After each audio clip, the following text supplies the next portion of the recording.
এই যে আমরা বলছিলাম যে এরকম ম্যাপ লাইক ওপাসিটি হবে এবং পরে এটা অনেক ঘন হয়ে যাবে যখন আমাদের এটার ক্যারোটোপ্লাস্টি ছাড়া আর কোনো উপায় থাকবে না, কারণ ভিশন মারাত্মকভাবে ফল করে।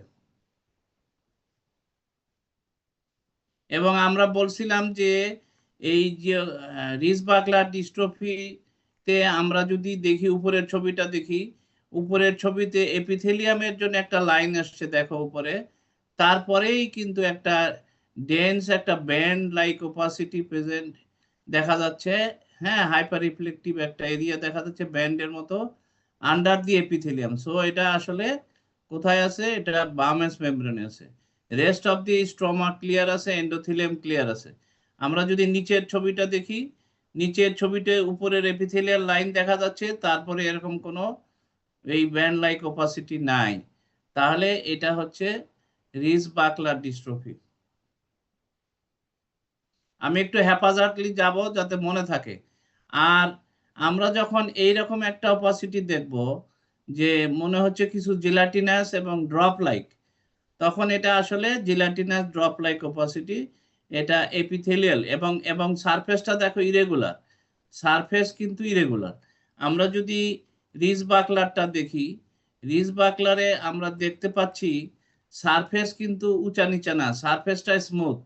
সো এটা এপিথেলিয়ামে না।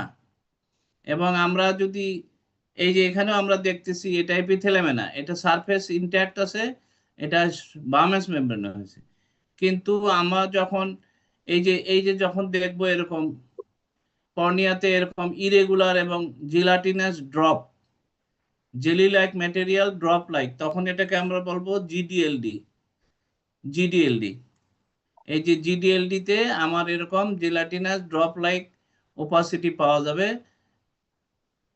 এবং এটা কোথাকার ডিস্ট্রফি? এটা হচ্ছে এপিথেলিয়াল ডিস্ট্রফি। এই জন্য এটা সারফেসটা ইরেগুলার থাকে। কিন্তু এরকম আবার জিলাটিনাস ম্যাটেরিয়াল ডিপোজিশন আমরা কিন্তু একটা ডিজেনারেশনে দেখতে পাই, যেটাকে আমরা বলি স্ফেরয়েডাল ডিজেনারেশন বা ল্যাব্রাডর ক্যারাটোপ্যাথি, বা আমরা বলি যে ক্লাইমেটিক ড্রপলেট ক্যারাটোপ্যাথি, মানে সিডিকে, ল্যাব্রাডর ক্যারাটোপ্যাথি, সিডিকে বা জিলাট স্পেরোডাল ডিজেনারেশন, মানে বেশ প্রোটিনাশিয়াস ম্যাটেরিয়ালের ডিপোজিশন হবে in the sub epithelium, under the epithelium and between the basement membrane epithelium মধ্যে, এবং এটা হবে ক্লাইমেটের কারণে। So it is call climatic droplet keratopathy, এবং যেগুলো জমা হবে ওই জিডিএলডি যে ডিস্ট্রফি সেটার মতোই। এখানেও দুই চোখে থাকবে, কিন্তু এখানে একটা বড় ইয়া হচ্ছে যে এদের একটা ইতিহাস থাকবে, হিস্ট্রি থাকবে। সে মেরু অঞ্চলে কাজ করত, প্রচন্ড গরম অথবা প্রচন্ড শীতের দেশে মাঠে কাজ করত, রাখাল ছিল, এই জাতীয় বা যে কোনো কাজই হতে পারে যেটা সারাদিন রোদের মধ্যে অথবা সারাদিন প্রচন্ড ঠান্ডার মধ্যে তাকে কাজ করতে হয়েছে, যেখানে প্রচুর বাতাস। হ্যাঁ, যেমন আমাদের দেশের ওই যে মরুভূমিতে সৌদিতে যে অনেকেই তোমার উট চড়ায়, তাদের এটা হওয়ার সম্ভাবনা বেশি। এই হিস্ট্রিটাই আমাদেরকে ডিফারেন্সিয়েট করবে যে এটা কি জিডিএলডি নাকি এটা ল্যাব্রাডর ক্যারাটোপ্যাথি।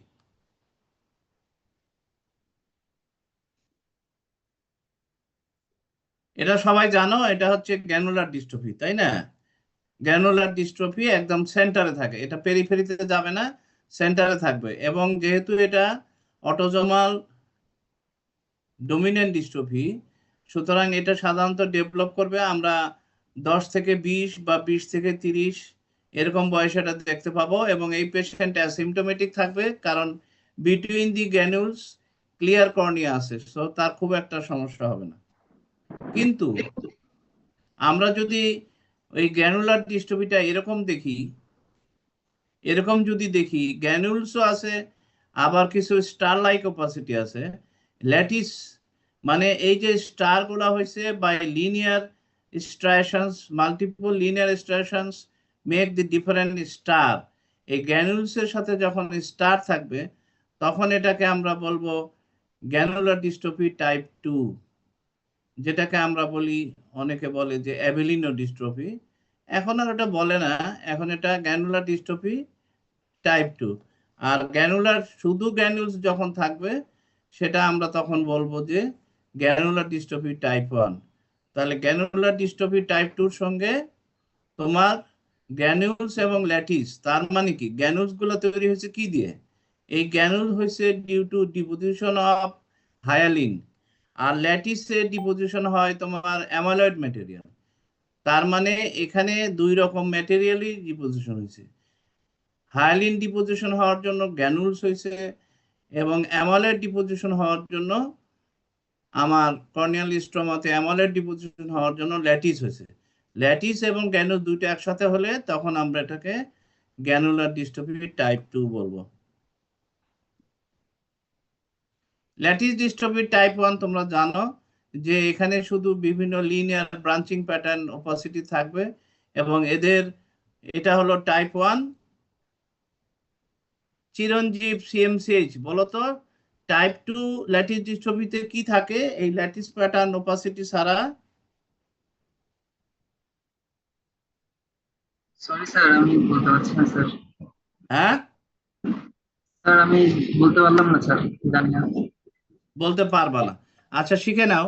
সেটা হচ্ছে যে এই ল্যাটিস প্যাটার্ন দুই দিকে এরকম ল্যাটিস প্যাটার্ন ওপাসিটি থাকবে কর্নিয়াতে, সঙ্গে আমার যদি তার সিস্টেমিক অ্যাসোসিয়েশন থাকে, অর্থাৎ অ্যামলয়েড ডিপোজিশন শুধু কর্নিয়াতে না, কর্নিয়া ছাড়াও তার যদি স্কিনে সাবকিউটেনিয়াস টিস্যুতে যদি অ্যামলয়েড ডিপোজিশন হয়, যদি নার্ভে বিভিন্ন ক্র্যানিয়াল নার্ভে যদি অ্যামলয়েড ডিপোজিশন হয়, তখন দেখা যাবে যে এই ল্যাটিসের সঙ্গে তার স্কিনটা ড্রাই এবং রাফ হয়ে যাবে এবং থিক হয়ে যাবে, towed like skin, thick skin হবে, এবং ক্র্যানিয়াল নার্ভ পলসি থাকবে, ফেসিয়াল পলসি, অথবা এখানে দেখো উপরেরটা হলো 6 নার্ভ পলসি।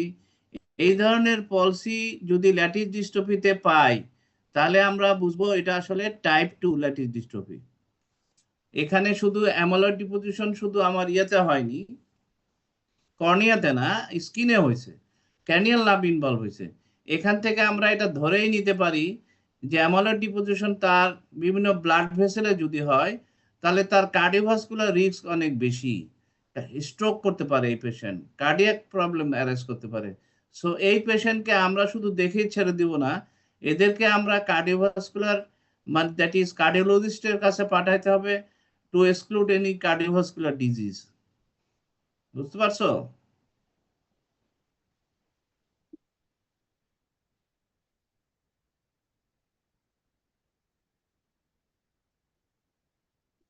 এটা কি ডিস্ট্রফি?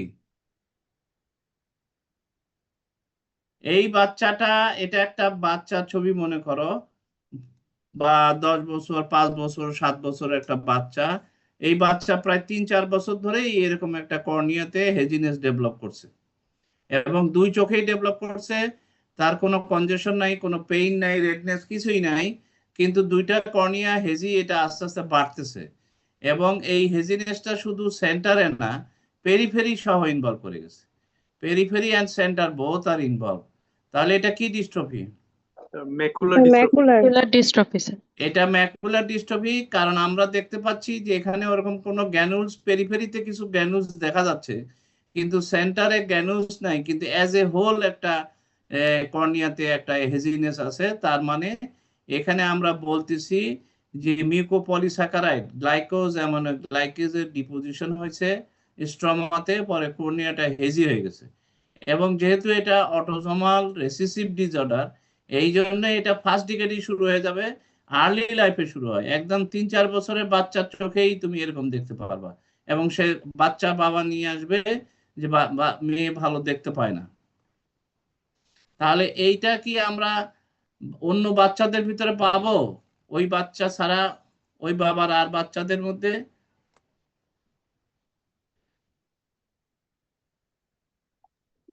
না স্যার। বলো।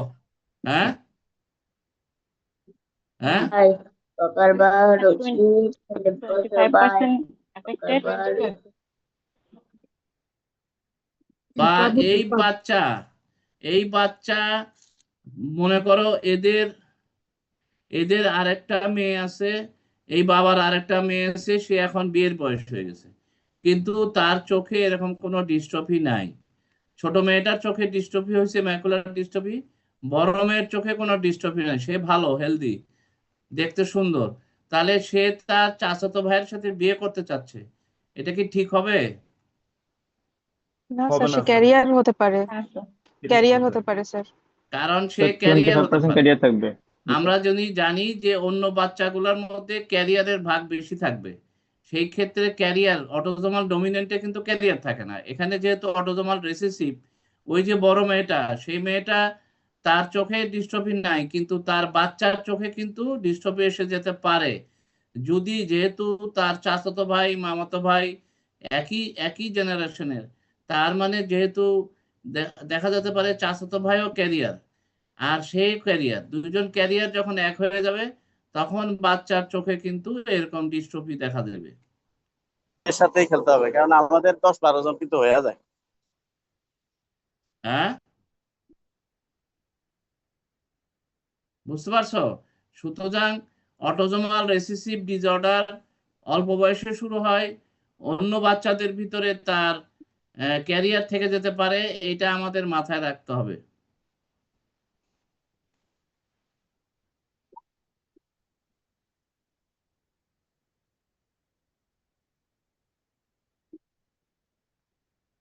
এবং আমরা অ্যান্ট্রোসেগমেন্ট ওসিটি করে দেখতেছি যে পুরা স্ট্রমাটা ঠিক হয়ে গেছে এবং হাইপার রিফ্লেকটিভ হয়ে গেছে। Total total anterior stroma hyper reflective হয়ে গেছে because of excessive deposition of mucopolysaccharide or গ্লাইকোজ অ্যামিনোগ্লাইকেন্স।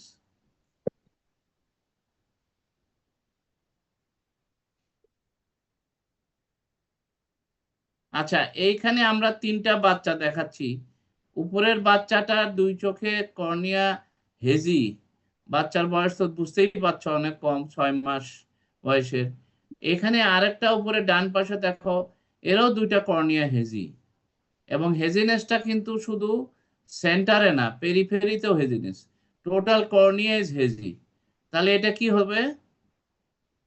Macular dystrophy sir. Macular congenital hereditary Congenital endothelial dystrophy sir. dystrophy. এইখানে এই যে যে বাচ্চাটা বড়, এদের আসলে ইতিহাস নিতে হবে, এদের হিস্ট্রি নিতে হবে যে এইরকম সে কতদিন হয়েছে তার চোখে। যদি তার বাপ মা বলে যে জন্মের থেকেই তো আমরা এরকম দেখতেছি, তাহলে এটা আমার স্টেট হবে, তাই না? Congenital hereditary endothelial dystrophy. এই বাচ্চা তো ডেফিনেটলি কনজেনিটাল হেরিডিটারি ডিস্ট্রফি, কারণ ম্যাকুলার ডিস্ট্রফি এত আগে আসে না, সাধারণত 4 বছর 5 বছর 6 বছর বা 7 বছর এরকম সময় আসে। সুতরাং এই জন্ম থেকেই যেহেতু আছে, এটা আসলে চেট। এখন আমরা এটা কি চেট নাকি এটা গ্লোকোমা? কনজেনিটাল গ্লোকোমাতেও তো কর্নিয়া হেজি হয়। আমরা যদি নিচের ছবিটা দেখি, নিচের ছবিতে কনজেনিটাল গ্লোকোমা আছে, তার বাইল্যাটারাল কনজেনিটাল গ্লোকোমা, সেখানেও কিন্তু কর্নিয়াটা হেজি হয়ে গেছে। তাহলে এই কর্নিয়া হেজি আর এইটা কিভাবে আমরা পার্থক্য করতে পারি? একটা বুককাল মস্তকে স্যার, বুককাল মস্তকে। মেগালোকর্নিয়া। এখানে pressure, eyeball as a whole enlarge, so it is buphthalmos আছে, প্লাস তোমার কর্নিয়া ইজ অলসো এনলার্জড। কর্নিয়ার diameter is more than 13 millimetre, তাই না? আর এদের এই উপরের বাচ্চাটার কর্নিয়াল ডায়ামিটার নর্মাল আছে। এই উপরের বাচ্চাটার যদি আমরা ইন্ট্রাকুলার প্রেসার দেখি, ডিজিটালি দেখি, বা হাত হাত দিয়ে, বা মনে করো আমরা আন্ডার ড্রপ দিয়ে আমরা যদি কোনোভাবে বাচ্চার প্রেসার দেখতে পারি, তাহলে দেখবো যে এই বাচ্চার প্রেসার নর্মাল আছে, কিন্তু নিচেরটার আমরা প্রেসার বেশি পাবো। তাহলে কনজেনিটাল হেরিডিটারি এন্ডোথেলিয়াল ডিস্ট্রফির সঙ্গে আমার পার্থক্য করতে হবে কনজেনিটাল গ্লোকোমার।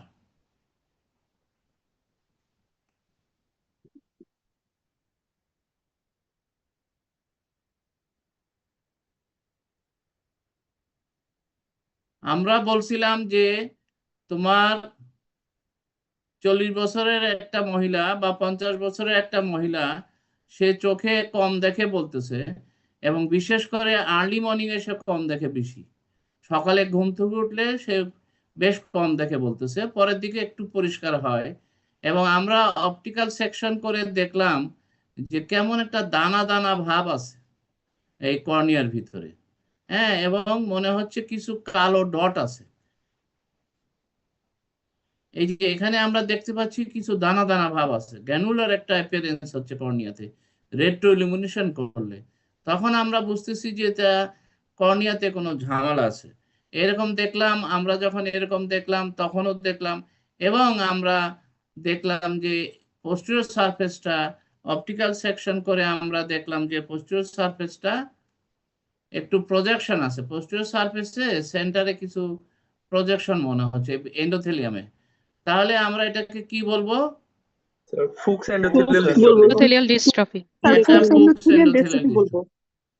তারপরে এটা যখন এইভাবে যদি আসে দুই চোখেই এরকম এরকম ব্ল্যাক ডট, এই যে দেখো কালো কালো কালো কালো দেখা যাচ্ছে, এই কালোগুলা কিসের? এই কালোগুলা কিসের জন্য আসছে? এগুলা হয়েছে এপিথেলিয়াল ইডিমার জন্য। Epithelial oedema, fluid is collected, fluid collection occurs between the epithelium, so multiple এটা হয়েছে, এটা আসলে এপিথেলিয়াল ইডিমা। এবং আমরা সেকশন করে দেখতেছি যে অপটিক্যাল সেকশন করলে পোস্টেরিয়র সারফেসটা আমার কাছে ইরেগুলার লাগতেছে, তাই না? Posterior surface of the cornea optical সেকশনে ইরেগুলার দেখা যাচ্ছে।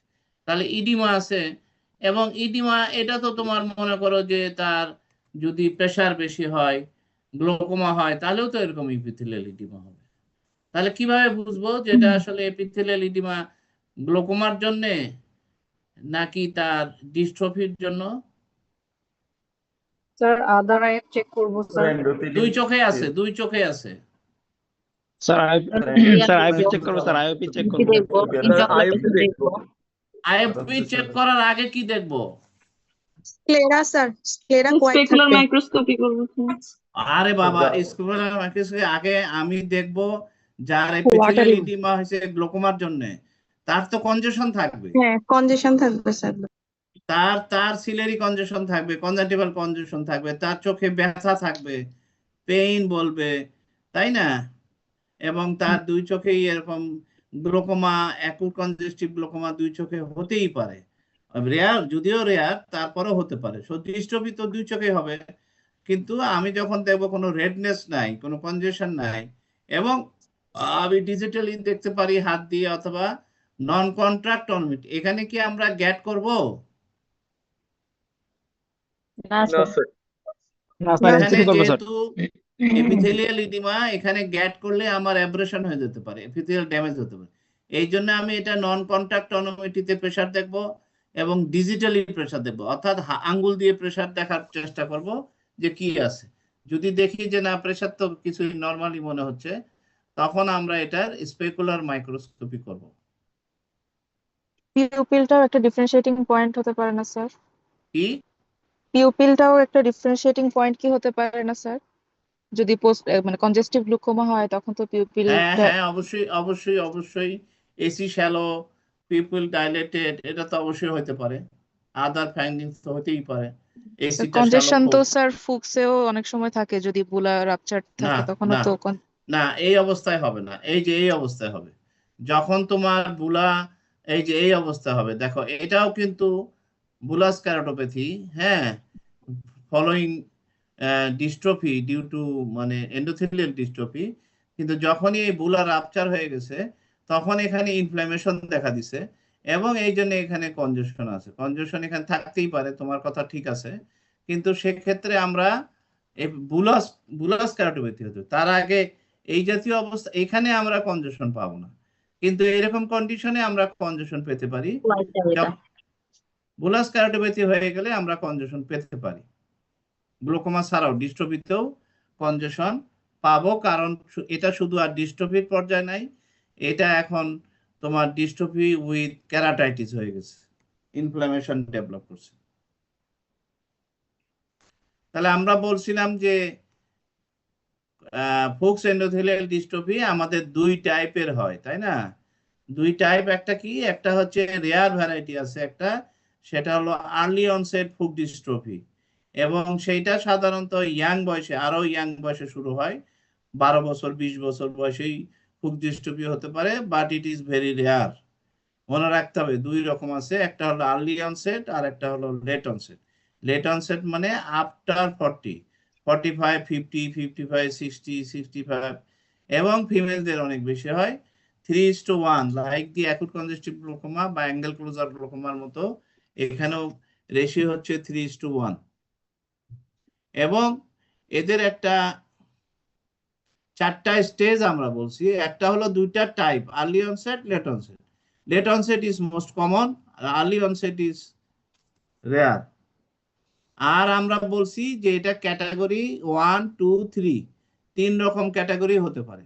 মানে কি, মানে আমরা মরফোলজি ওয়েল ডিফাইন্ড, জিন defective gene is detected, and genetic mapping, that means loci of mutation is also identified, so it is category 1. আর category 2 হলো morphology is well defined এবং defective gene is detected, but the exact location of mutation, that is loci, is remain still not yet identified, তখন এটাকে আমরা বলবো category 2। আর category 3 হলো আমার morphology well defined, প্রেজেন্টেশনটা well defined, phenotypically it is well defined, but genotypic study is still not yet found. That means which gene is defective, which loci of the gene is defective, we do not know yet. এখন পর্যন্ত আমরা এটা জানি না, তখন হয়ে যাবে এটা ক্যাটাগরি 3। এই 3টা টাইপই আমার এই ফুকস এন্ডোথেলিয়াল ডিস্ট্রফি হতে পারে। আমরা বলছিলাম যদি একদম প্রথম স্টেজে এই স্টেজ হলো আমাদের 4টা, একটা হলো তোমার কর্নিয়াল হেজিনেস এবং উইথ গাটেটা ফর্মেশন, কর্নিয়া গাটেটা, তখন আমরা এই স্টেজে কি করব, অবজার্ভ করব। কারণ অনেক ফুকস ডিস্ট্রফি প্রোগ্রেস করে না, ওই অবস্থায় থেকে যায়। যেহেতু তার ভিশন এখন গ্রস ডিটেরিয়েশন নাই, আমরা তাকে রোকাইনেজ ইনহিবিটর দিয়ে রাখতে পারি to enhance endothelial proliferation and increase the size of the endothelial cell, so that the gap is fulfilled by the increased size of the cell and proliferation of the cell, সেটা করতে পারি সাথে। আর আমরা এটা observe করব, যদি দেখি আমরা স্টেজ 2 তে চলে গেছে, অর্থাৎ এপিথেলিয়াল ইডিমা হয়ে যাচ্ছে, হ্যাঁ, তখন আমাদের আর ওয়েট করার সময় নেই, বেটার হচ্ছে যে আমরা অপারেশন করে দেব। কি অপারেশন করব?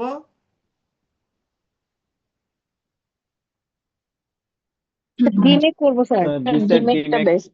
ডিমেক এখানে আমরা ডিমেক করতে পারি, যেহেতু আমার এন্ডোথেলিয়ামের সমস্যা, আমরা ডিমেক করব এবং আমরা ডিসেকও করতে পারি। ডিসেকের সঙ্গে ডিমেকের পার্থক্য হচ্ছে, ডিমেকে আমরা শুধু ডেসমেস মেমব্রেন এন্ডোথেলিয়াল কেরাটোপ্লাস্টি, ডেসমেস মেমব্রেন আর এন্ডোথেলিয়াম চেঞ্জ করে দিই, কিন্তু ডেসেকে আমরা a strip of stroma along with the desmoid membrane is exchanged, so that DESEC is easy to operate, but DMEC is little bit difficult because it is very thin.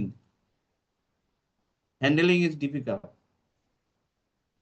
আর যদি আমাদের এরকম bullous ক্যারোটিপ্যাথি বা corneal opacity final stage হলো, তাহলে প্রথমে cornea গাটেটা, তারপরে হচ্ছে epithelial edema, তারপরে হচ্ছে বুলাস ক্যারোটিপ্যাথি, 4 নম্বরে হচ্ছে কর্নিয়াল স্কার।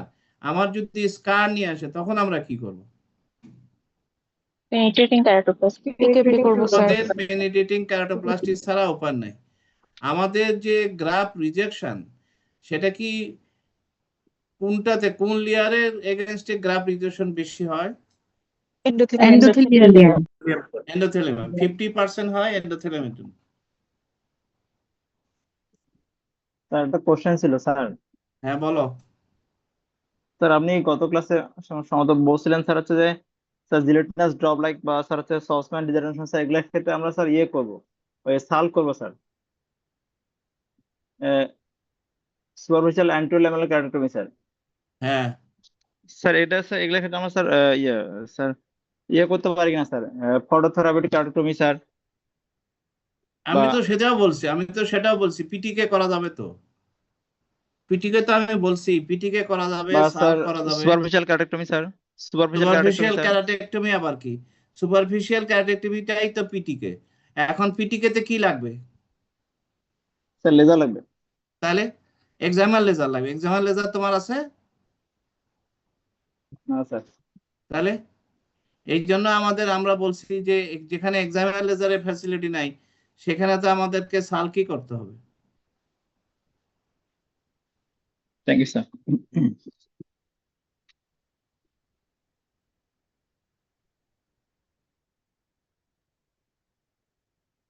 এটা তো আমি পড়াইছি না গত ক্লাসে, ফুক্স ডিস্ট্রফি বলছিলাম। জি স্যার। আচ্ছা ঠিক আছে, তাহলে আর আমরা বেশি না যাই। আমরা বলছিলাম যে ফুক্সে আমরা যদি স্পেকুলার মাইক্রোস্কোপি করি তবে আমরা দেখতে পাবো এই যে এটা হলো এন্টোসেগমেন্ট ওসিটি। এন্টোসেগমেন্ট ওসিটিতে আমরা ইরেগুলারিটি আমরা পাবো ইন দা এন্ডোথেলিয়াল লেয়ার, তাই না? ইরেগুলারিটি পাবো, প্লাস কর্নিয়া একটু ঠিক হয়ে গেছে ডিউ টু ইডিমা। আচ্ছা আমি একটা জিনিস দেখাই তোমাদের, আমার অভিজ্ঞতা বলি। আমি রিসেন্টলি একটা কেস এরকম বুলাস কার্ডিওপ্যাথি 2 চোখে পাইছি। তা আমি আমার হসপিটালে যেহেতু স্পেকুলার মাইক্রোস্কোপি নাই, আমি স্পেকুলার মাইক্রোস্কোপি পাঠাইছিলাম আরেকটা প্রাইভেট হসপিটালে। সেখান থেকে আমাকে ফোন করে বললো যে স্যার এটা তো করা যাচ্ছে না। কেন করা যাচ্ছে না? কারণ স্পেকুলার মাইক্রোস্কোপিতে যে লাইটটা যায় সেই লাইটটা আবার ফিরে আসে, তাই না? তাহলে আমরা এটা আনতে পারতেছি না। তাহলে আমরা এখন কি করব? যখন স্পেকুলার মাইক্রোস্কোপি বুলাস কার্ডিওপ্যাথিতে করা যায় না তখন কি করব? মানে কিভাবে শিওর হবা ওই বয়স্ক লোকটার 2 চোখেই এরকম বুলাস কার্ডিওপ্যাথি কিন্তু ইন্ট্রাঅকুলার প্রেসার নরমাল? এটা আমার রিসেন্ট দেখা একটা কেস। 2 চোখে বুলাস কার্ডিওপ্যাথি, লোকটার বয়স হবে 70 বছর 75 বছর বয়স। তার ফটোফোবিয়া হচ্ছে খুব বেশি, এবং আমরা স্টেন করে দেখি অনেক জায়গায় এপিথেলিয়াল ড্যামেজ হয়ে গেছে, উঠে গেছে। পরে যাই হোক আমরা তাকে বিভিন্ন হাইপারটনিক স্যালাইন ট্যালাইন দিছি, এবং ওই কি বলে আমরা আর্টিফিশিয়াল টিয়ার দিছি। হ্যাঁ, এখন আমরা এটা শিওর যেহেতু প্রেসার নরমাল, আমরা স্পেকুলার মাইক্রোস্কোপি করতে পাঠালাম কিন্তু স্পেকুলার মাইক্রোস্কোপি করতে পারলো না। তখন তুমি কিভাবে শিওর হবা যেটা আসলে ফুক্স এন্ডোথেলিয়াল ডিস্ট্রফি? স্যার ইউবিএম করে দেখতে পারি স্যার। না এএসওসিটি করব স্যার। এই যে তখন আমরা ইউবিএম এই এএসওসিটি করব, এএসওসিটি করব। হ্যাঁ, স্যার এএসওসিটি মিডিয়া করে হেজি হলে কি ওসিটিটা ভালো আসবে স্যার ইউবিএম শোনো জন্য? শোনো, একটা কথা বলি, তোমার কথা ঠিক আছে। যেমন আমি বলি তোমাকে, এই কেসটা, এই যে একদম স্টেজ 4 যেখানে তোমার কর্নিয়াল স্কার হয়ে গেছে, এখানে তুমি এসওসিটি করতে পারবা না, এখানে তোমাকে ইউবিএমই করতে হবে। হ্যাঁ, কিন্তু ইউবিএম তোমাকে পোস্টেরিয়র লেয়ার অফ দি কর্নিয়ার সম্পর্কে খুব ভালো ধারণা দিতে পারবে না। ইউবিএম দিতে পারবে অ্যান্টোচেম্বার ডেপথ, তাই না? Anterior chamber depth, angle opening distance, AOD, এগুলো ভালো দিতে পারবে, কিন্তু তোমার এখানে এন্ডোথেলিয়ামের ভালো হচ্ছে, এটাতে তুমি ইভিএম ছাড়া কোনো উপায় নেই। কিন্তু একদম বামের নিচে বামেরটা, এখানে তুমি এএসওসিটি করতে পারবা। আর উপরেরটাতে আমরা স্পেকুলার মাইক্রোস্কোপি খুব আরামেই করতে পারবো। পেন্টাগ্রাম করলে কি আসতে পারে স্যার? পেন্টাগ্রাম দিয়ে কি করে? পেন্টাগ্রাম দিয়ে কি তোমার এন্ডোথেলিয়াল সেল কাউন্ট করা যায়? এন্ডোথেলিয়াল সেলের মরফোলজি বোঝা যায়? কিচ্ছু বোঝা যায় না। পেন্টাগ্রাম দিয়ে আমরা কর্নিয়ার যে কি বলে কার্ভেচার ম্যাপ আছে, কার্ভেচার মাপতে পারি, কোথায় কত কার্ভেচার, কত ডায়াপ্ট্রিক পাওয়ার, তারপরে তোমার এই যে কি বলে এটাকে, তারপরে তোমার ওই অ্যান্টোচেম্বার ডেপথ, অ্যাঙ্গেল অফ দি অ্যান্টোচেম্বার, এগুলো করতে পারি আমরা। কখনো কর্নিয়ার প্রতিটা লেয়ারের বিশ্লেষণ পেন্টাগ্রামে করা যায় না।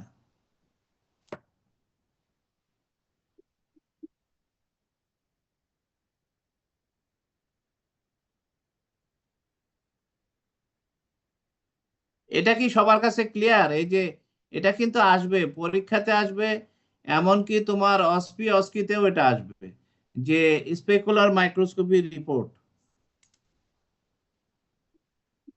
আমরা বলছিলাম এই যে ব্ল্যাক ডট গুলা, ব্ল্যাক স্পেস গুলা কি? এটা এগুলো হলো কর্নিয়া গাটেটা। এবং এখানে আমরা 3টা জিনিসের কথা বলছিলাম, 3টা জিনিস আমাদের বেশি করে দেখতে হয়। কি কি সেটা? Cell coefficient of density, variation, coefficient density, variance আর তারপরে সিক এ C sir. hexagonality, cell density 6 দেখতে এ হয় পার স্কয়ার মিলিমিটার, তারপরে কোএফিসিয়েন্ট অফ ভেরিয়েশন কত পার্সেন্ট আছে। আমরা less than বলছি যে 25%. 30% এর নিচে যদি থাকে তাহলে এটা নরমাল। আর আমরা দেখি 6 এ মানে hexagonality, ছয়টা বাউন্ডারি যার আছে সেই সেল কতগুলো আছে। তা আমরা বাম দিকে দেখো, বাম দিকে কিন্তু সিডি রেশিও কম নাই, সিডি কিন্তু কম নাই, 2700 আর 2600, ভালো, এটা খুবই ভালো সিডি। কিন্তু আমরা সিবিটা বেশি পাচ্ছি, মানে মরফোলজির ভ্যারিয়েশন অনেক বেড়ে গেছে। আর একটা পাচ্ছি কি, হেক্সাগোনাল সেল অনেক কমে গেছে, 32% রাইট আইতে, আর লেফট আইতে হলো আমার 26%। যেখানে আমার নর্মাল হেক্সাগোনাল সেল থাকে 60 to 70% সেল থাকে হেক্সাগোনাল, সেখানে 26% নেমে আসছে, তার মানে এটা খারাপ অবস্থা। আর আমরা যদি ডানেরটা দেখি, এখানেও দেখো সিডি কিন্তু খারাপ না, সিডি হচ্ছে 1693 মানে 1700, এখানে হচ্ছে 1900 প্রায় 1894, ভেরি গুড। মানে পার কিউবিক মিলিমিটার স্কোয়ারে পার স্কোয়ার মিলিমিটারে 2000 সেল থাকা তো খুবই ভালো। কিন্তু আমরা যখন সিবি দেখতেছি তখন দেখতেছি ভ্যারিয়েশন হচ্ছে 71% লেফট আইতে, রাইট আইতে 52%। তার মানে এখানে যে সেলগুলো সে দেখাইছে এগুলো আসলে pieces of cell, not the entire cell. সেই জন্য আমার এরকম সেলের সংখ্যা অনেক বেশি দেখাইছে। হ্যাঁ, টুকরাগুলাকেই সে সেল হিসেবে মনে করছে। আসলে এই জন্য সিবি আমার খুব ইম্পর্টেন্ট, ভ্যারিয়েশন কি পরিমাণ আছে। এবং 6 এ দেখো হেক্সাগোনাল সেলের পার্সেন্টেজ হলো 0, তার মানে ভেরি ব্যাড। আচ্ছা, একজন একটা প্রশ্নের উত্তর দাও। আমরা বাম চোখে, এই যে এইটার বাম চোখে, ডানে আমরা দেখতেছি যে থিকনেস হলো 480 সেন্ট্রাল কর্নিয়াল থিকনেস, আর বামে হচ্ছে তোমার 555, কিন্তু আমি তো দেখতেছি বামের চোখটাই বেশি খারাপ। এটা কারণ ইডিমার কি? জন্য স্যার, ইডিমার হ্যাঁ, জন্য, ইডিমার জন্য থিকনেস, স্যার ইডিমার জন্য corneal oedema sir, corneal oedema. এডিমার জন্য থিকনেস বেশি স্যার। আমি কি এখানে দেখতে পাচ্ছি ইডিমা? দেখতে তো পাচ্ছি না। স্যার সিসিটি দেখে বুঝতে হবে স্যার। আমি সেল ডেনসিটি আর সিসিটি কম্পেয়ার করতে। তোমাদের কথা স্যার। যুক্তি আছে যে হয়তো ইডিমা আছে এই জন্য থিকনেস বেশি আসছে। আর একটা কারণ হচ্ছে এই যে ডিপোজিশন, যত বেশি গাটেটা পাবা তত বেশি তোমার এক্সক্রিসেন্স ডিপোজিট হয়েছে অন দা ডেসমাস মেমব্রেন। ডেসমাস মেমব্রেনে যে ডিপোজিশনটা হয়েছে সেটা এন্ডোথেলিয়াল সেলের থিকনেসের চেয়ে বেশি। তাহলে এন্ডোথেলিয়াল সেল যখন নাই, তাহলে এন্ডোথেলিয়াল সেলের পরিবর্তে ওইসব জায়গায় যে ডিপোজিশন হয়েছে তাদের পরিমাণ, থিকনেস যদি বেশি হয় তাহলে দেখা যাবে যে থিকনেসটা বেশি দেখাবে।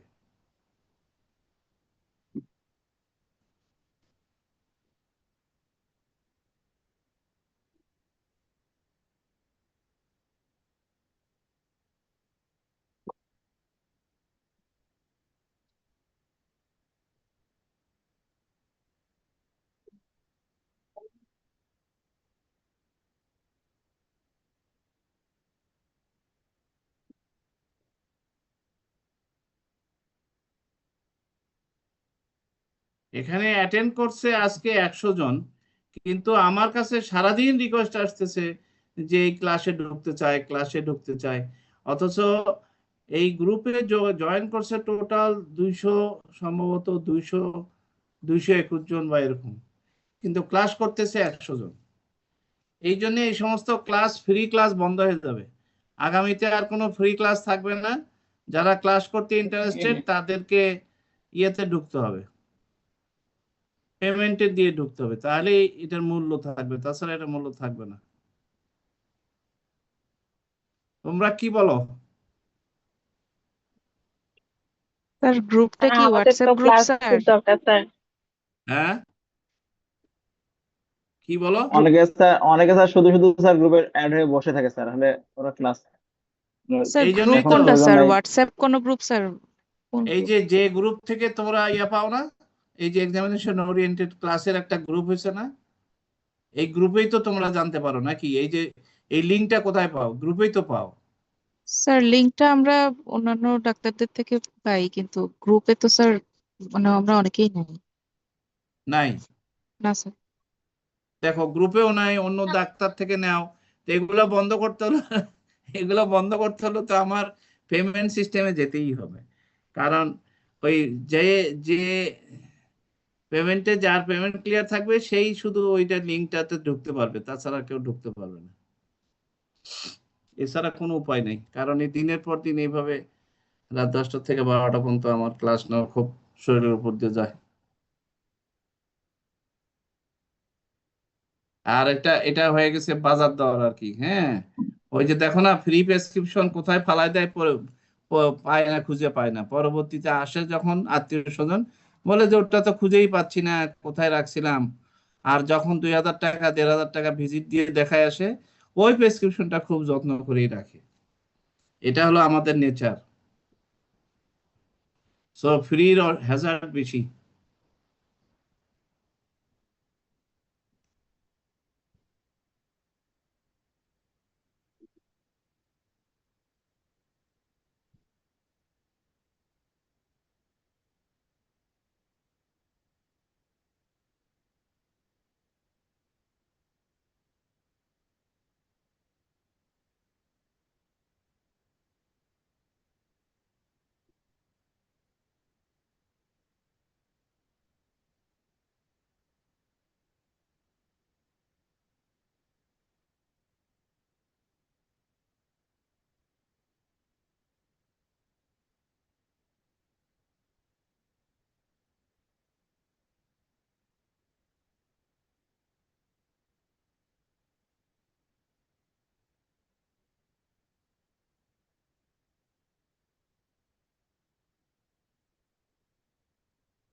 আচ্ছা, আমরা আরেকটা জিনিস দেখি।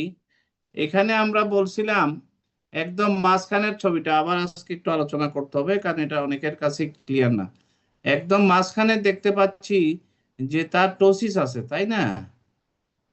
লেফট আইতে টোসিস আছে এবং আইবলটা স্লাইটলি ডাউনওয়ার্ড আছে, স্লাইটলি ডাউনওয়ার্ড আছে। তখন আমরা কি করলাম, তাকে আমরা যখন লিডটা উঠে উপরের দিকে তাকাতে বললাম, রাইট আই উঠে গেল কিন্তু লেফট আই উঠলো না। তারপর যখন নিচের দিকে তাকাতে বললাম, তখন সে নিচের দিকে আবার দুইটা চোখ সমানভাবে উঠলো, নেমে গেল। হ্যাঁ, সমানভাবে নেমে গেল, কিন্তু উপরের দিকে উঠলো না। আবার আমরা যখন এই যে ডেক্সট্রোভার্সন করলাম, ডেক্সট্রোভার্সনে দেখা গেল এই যে যেখানে টোসিস আছে সেই চোখের অ্যাডাকশনটা ভালোই হলো। Dextroversion of both eye is normal. তারপরে যখন আমরা লেভো ভার্সন করলাম, লেভো ভার্সনে দেখলাম যে চোখটা মনে হচ্ছে একটু লেভো ভার্সন হয়েছে, বাট আইবল ইজ একটু ডাউনওয়ার্ড চলে আসছে। ডাইরেক্ট লেভো ভার্সন হয়নি, আউটওয়ার্ড অ্যান্ড ডাউনওয়ার্ড আসছে এটা, তাই তো নাকি? আউটওয়ার্ড এবং ডাউনওয়ার্ড আসছে, কিন্তু এলিভেশনের সময় হয়েছে ডাউন। ডেক্সট্রো লেভো ভার্সনের সময় একটু আউটওয়ার্ড অ্যান্ড ডাউনওয়ার্ড আসছে। এবং আমরা যখন ডাইরেক্ট লেভো ভার্সন করলাম, লেভো ডিপ্রেশন খুব ভালোই হলো। তারপরে ডেক্সট্রো ডিপ্রেশন সেটাও ভালোই হলো। তাহলে হলো নাকি, প্রথম কথা হচ্ছে টোসিস আছে, এলিভেশন ডিফেক্টিভ আছে, অ্যাবডাকশনের সময় আয়টা একটু নিচে নেমে গেছে। তাহলে এটাকে আমরা কি বলছিলাম?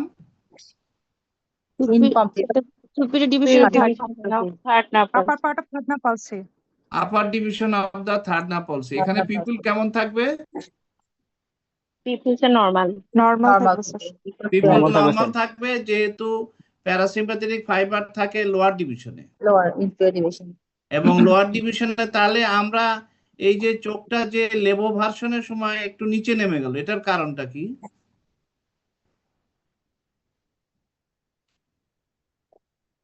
স্যার সুপিরিয়র অবলিকের অ্যাকশনের জন্য সুপিরিয়র অবলিক আমি কি বলছি, আউটওয়ার্ড অ্যাবডাক্টেড অবস্থায় সুপিরিয়র অবলিকের কোনো অ্যাকশন থাকে? না সরি স্যার ইনফেরিয়র রেক্টাস হ্যাঁ, স্যার ইনফিরিয়র ইনফেরিয়র রেক্টাসের রেক্টাসের ওভার অ্যাকশন স্যার। এখানে ল্যাটারাল রেকটাস তো ভালো আছে তাই না? তো ল্যাটারাল রেকটাস নিয়ে গেছে আউটওয়ার্ড, কিন্তু যখন আইটা অ্যাবডাক্টেড থাকে তখন তোমার সুপিরিয়র রেকটাস উপরে, ইনফেরিয়র রেকটাস নিচে, এদের দুইজনের মাসেল ব্যালেন্স থাকে, অর্থাৎ দুইটা ইকুয়াল মাসেল টোনে থাকে in the abducted eye. But because of superior rectus weakness, inferior রেকটাসের ওভার অ্যাকশন হয়ে গেছে। ইনফেরিয়র রেকটাসের ওভার অ্যাকশন হওয়ার জন্য চোখটা একটু নিচের দিকে নেমে গেছে। কিন্তু যখন যদি আমরা ডেক্সট্রোভার্সন দেখি, ডেক্সট্রোভার্সনের সময় আমি দেখলাম লেফট আইয়ের কোনো উপরে ওঠে নাই, নিচেও নামে নাই। কেন? এটা দেখে আমি অবলিক গুলো ভালো আছে তাই অবলিক মানে মাসেল সুপিরিয়র অবলিক এবং ইনফেরিয়র অবলিকের টোন সমান সমান আছে, ম্যানেজ হচ্ছে। কারো কেউ ওভার অ্যাকশন কেউ আন্ডার অ্যাকশনে নাই, এই জন্য এখানে কোনো সমস্যা আমরা পেলাম না। ঠিক আছে, এখন আমি যদি বলি যে এইটা আসলে এমইডি, মনোকুলার এলিভেশন ডেফিসিয়েন্সি, তো তিনটা তখন অন অ্যাডাকশনও তখন চোখটা উপরে উঠতো না sir dextro elevation, levo elevation আর অ্যামনি এলিভেশন কোনোটাতে এলিভেশন হবে না স্যার। এফিশিয়েন্সি হবে মনোকুলার এলিভেশন ডেফিসিয়েন্সিকে আগে কি বলা হতো? Double elevator palsy double elevator palsy double elevator palsy. Double elevator মানে হচ্ছে এলিভেশন করে দুইজন, একজন হচ্ছে সুপিরিয়র রেকটাস আর একজন হচ্ছে ইনফেরিয়র অবলিক, তাই না? তা আগে মনে করা হতো যে সুপিরিয়র রেকটাস এবং ইনফেরিয়র অবলিক দুইজনই প্যারালাইজড বা দুইজনই উইক, সেই জন্য চোখটা উপরে ওঠে না। কিন্তু পরে দেখা গেছে যে না, এটা ঠিক না। অনেক সময় দেখা যাচ্ছে যে সুপিরিয়র রেকটাস উইক আর ইনফেরিয়র রেকটাস টাইট, ইনফেরিয়র রেকটাসটা টাইট হয়ে আছে। ইনফেরিয়র রেকটাস ইজ মানে ডেভেলপমেন্টালি ইনফেরিয়র রেকটাসটা রিল্যাক্স হতে পারে না। ইনফেরিয়র রেকটাস যদি রিল্যাক্স না হয়, যখন সুপিরিয়র রেকটাস কাজ করবে তখন তো ইনফেরিয়র রেকটাসকে রিল্যাক্স হতে হবে, না হলে আইবল সে উপরে তুলবে কিভাবে? ফলে আইবলটা ডাইরেক্ট এলিভেশনও করতে পারে না, অ্যাবডাক্টেড অবস্থায় এলিভেশন করতে পারে না, অ্যাডাক্টেড অবস্থায় এলিভেশন করতে পারে না। বুঝা গেছে?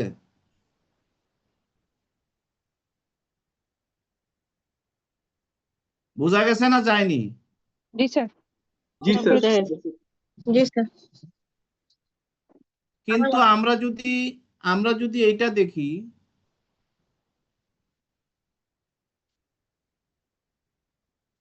ওহো এটা মনে হয় আনাই হয়নি।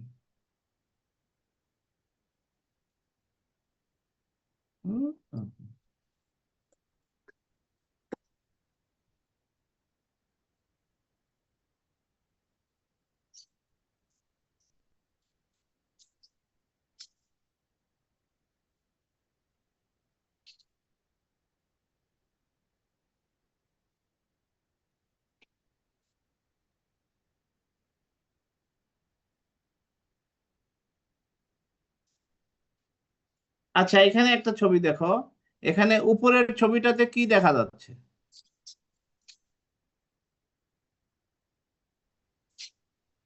এই পেশেন্টের কমপ্লেন হলো, শোনো, এই পেশেন্টের কমপ্লেন হলো ডাবল ভিশন। ডাবল ভিশনের জন্য সে ডাক্তারের কাছে আসছে। স্যার একটা কোন চোখে রোগী, স্যার, রাইট না লেফট?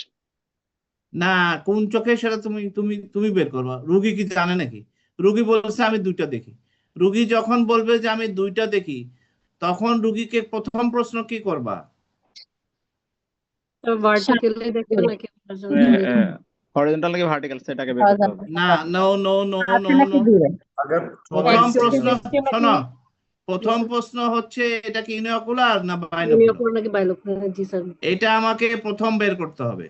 যদি পেশেন্টকে ইউনিওকুলার বাইনোকুলার সে না বলতে পারে, তখন তুমি এক চোখ বন্ধ করে, প্রথমে বাম চোখ বন্ধ করে বলবা এখন কটা দেখেন, বলে একটা দেখি। তারপরে ডান চোখ বন্ধ করে বললা যে এখন কটা দেখেন, বললো যে একটা দেখি। তার মানে এটা হচ্ছে যখন দুই চোখ খোলা থাকে তখন সে ডাবল দেখে, তার মানে এটা মাসেল ব্যালেন্সের সমস্যা। আর যদি একটা চোখ বন্ধ করলেও ডাবল দেখে, তখন বুঝতে হবে ওই আইবলের ভিতরে সমস্যা। তার হয়তো লেন্টাল ওপাসিটি আছে, অথবা ভিট্রাসে কোনো প্রবলেম আছে, অথবা কর্নিয়াতে কোনো প্রবলেম আছে, যার জন্য সে মাঝে মাঝে ডাবল দেখে। আচ্ছা, যখন আমরা পেয়ে গেলাম যে এটা মাসেল ব্যালেন্সের সমস্যা, বাইনোকুলার ডিপ্লোপিয়া, তখন আমাদের নেক্সট প্রশ্নটা কি রোগীর কাছে?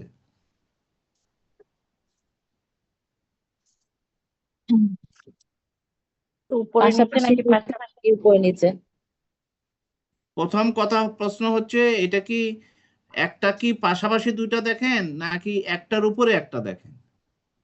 যদি বলে যে একটার উপরে একটা দেখি, তখন আমরা বুঝবো যে এটা ভার্টিক্যাল মাসেলের সমস্যা, তাই না? সুপিরিয়র টাস, ইনফেরিয়র টাস, সুপিরিয়র অবলিক, ইনফেরিয়র অবলিক, এই চারটা মাসেলের কোনোটার সমস্যা। আর যদি বলে যে আমি একটার পাশে একটা দেখি, তখন আমরা বুঝবো যে হরাইজন্টাল মাসেলের সমস্যা, অর্থাৎ ল্যাটারাল রেকটাস, মিডিয়াল রেকটাস, এদের সমস্যা, তাই তো?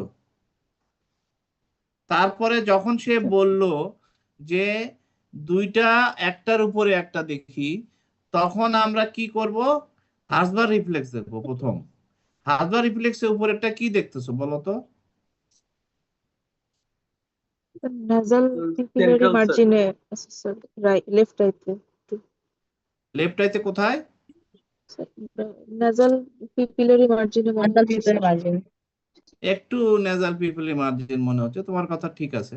আর রাইট আইতে রাইটে সেন্ট্রাল স্যার। রাইটাই সেন্ট্রাল সেন্ট্রাল আছে। তা এটা হতে পারে আমি একটু উপরে ধরছি, সেই জন্য এরকম হয়েছে। একটু নিচে ধরলে হয়তো নেজাল। রাইট হাতে স্যার মিডিয়াস স্ক্লেরা দেখা যাচ্ছে, কিন্তু লেফট হাতে দেখা যাচ্ছে। কে বলছে এটা? রাশেদ, তুমি কিসে আছো? স্যার এমএস হ্যাঁ ফেজ দিছে, হ্যাঁ, এমএস ফেজ দিছে পরীক্ষা দিবা কবে? জুলাইতে স্যার। জুলাইতে, ভেরি গুড। তুমি এখানে আমরা দেখতে পাচ্ছি যে রাইট আইয়ের এই যে লিড মার্জিনটা একটু লিম্বাস থেকে সরে আছে, আর লেফট আইতে লিড মার্জিনটা লিম্বাসের সঙ্গে আছে, এখানে একটু সরে আছে। তাহলে আমার এখানে কি সমস্যা আছে? আমার ডান রাইটে চোখে হাইপারট্রফি আছে, হ্যাঁ কি আছে? রাইটে হাইপারট্রপিয়া। রাইটে হাইপারট্রফি আছে। আচ্ছা, রাইট আই হাইপারট্রপিয়া। আমি যদি বলি যে না, লেফট আইতে হাইপারট্রপিয়া, হইতেও তো পারে। হতে পারে। স্যার তার মানে অ্যাডাপশন করলে বুঝতে পারবো আমরা। Clearance show. হ্যাঁ, ও স্যার তার মানে আমার এখানে দুটাই হতে পারে, রাইট আই হাইপারট্রফি আছে অথবা লেফট আইতে হাইপারট্রফি আছে। তাহলে আমরা তখন কি করব? তখন আমরা ভার্টিক্যাল মাসেল গুলোকে আলাদা করে ফেলবো। অর্থাৎ যখন প্রাইমারি পজিশনে থাকে, তখন উপরে দুইটা মাসেল টোনে থাকে, একটা হচ্ছে সুপিরিয়র রেকটাস, একটা সুপিরিয়র অবলিক। সুপিরিয়র রেকটাস এটাকে উপরে তোলার চেষ্টা করতেছে, আর সুপিরিয়র অবলিক নিচে নামানোর চেষ্টা করতেছে, অর্থাৎ দুইটা নরমাল টোনে আছে। আর নিচের দিকে ভার্টিক্যাল মাসেল ইনফিরিয়র রেকটাস নিচে নামানোর চেষ্টা করে, ইনফিরিয়র অবলিক উপরে তোলার চেষ্টা করে। এই চারটা ভার্টিক্যাল মাসেলের কারণে সবাই যখন ইকুয়াল টোনে থাকে, তখন আমার আইবল প্রাইমারি পজিশনে থাকে। এখন আমি দেখে নেই, তাহলে আমার এই চারটা মাসেলকে আলাদা করতে হলে কি করতে হবে? আমার রাইট গেজ এবং লেফট গেজে যেতে হবে। কেন যেতে হবে? আমরা যখন এই যে আমরা এই বামের ছবিটা দেখি, ডানের ছবিটা দেখি, এই যে যখন আমরা লেফট গেজে গেলাম রাইট গেজে গেলাম, অর্থাৎ যখন একটা চোখ অ্যাবডাকশন হলো, তখন আরেকটা চোখের অ্যাডাকশন হলো। তা আমরা দেখতেছি অ্যাবডাকশন যখন হলো, তখন ল্যাটারাল রেকটাসের কন্ট্রাকশন হলো, মিডিয়াল রেকটাস রিল্যাক্স হয়ে গেল। ল্যাটারাল রেকটাস যখন কন্ট্রাক্ট করে অ্যাবডাকশন করলো, তখন সুপিরিয়র রেকটাস এবং ইনফিরিয়র অবলিক কি হলো? ডাইরেক্ট মানে line of action of the superior rectus এবং ইনফিরিয়র রেকটাস আইবলের লাইনে চলে আসলো। আমরা একটু ছবিটা দেখি। আমরা যখন দেখতেছি ডান পাশের ছবিটা দেখো, যখন আইবলটা সোজা হয়ে আছে, তখন প্রাইমারি পজিশনে আছে, তখন সুপিরিয়র রেকটাস অবলিকলি ইনসারশন দেয়, তাই না? ফলে কি হয়? এখানে একটা অ্যাঙ্গেল তৈরি হয়, 23 ডিগ্রি একটা অ্যাঙ্গেল তৈরি হয়, 22.5 ডিগ্রি, আর যেটাকে আমরা বলি রাফলি 23 ডিগ্রি একটা অ্যাঙ্গেল তৈরি হয়। ফলে আইবল যখন সুপিরিয়রটা যখন কন্ট্রাক্ট করে, সে শুধু এলিভেশন করে না, শুধু আইবলটাকে একটু রোটেটও করে, একটু ইনওয়ার্ড রোটেশনও করে, যেহেতু সে অবলিকলি আছে সেই জন্য সে এলিভেশন করে এবং ইন্টরশন করে, একটু স্লাইট ইন্টরশন করে এবং অ্যাবডাকশন করে, সরি অ্যাডাকশন করে। আচ্ছা যাই হোক, আরেকটা ছবি দেখি আমরা। আমরা দেখাচ্ছি যে এই যে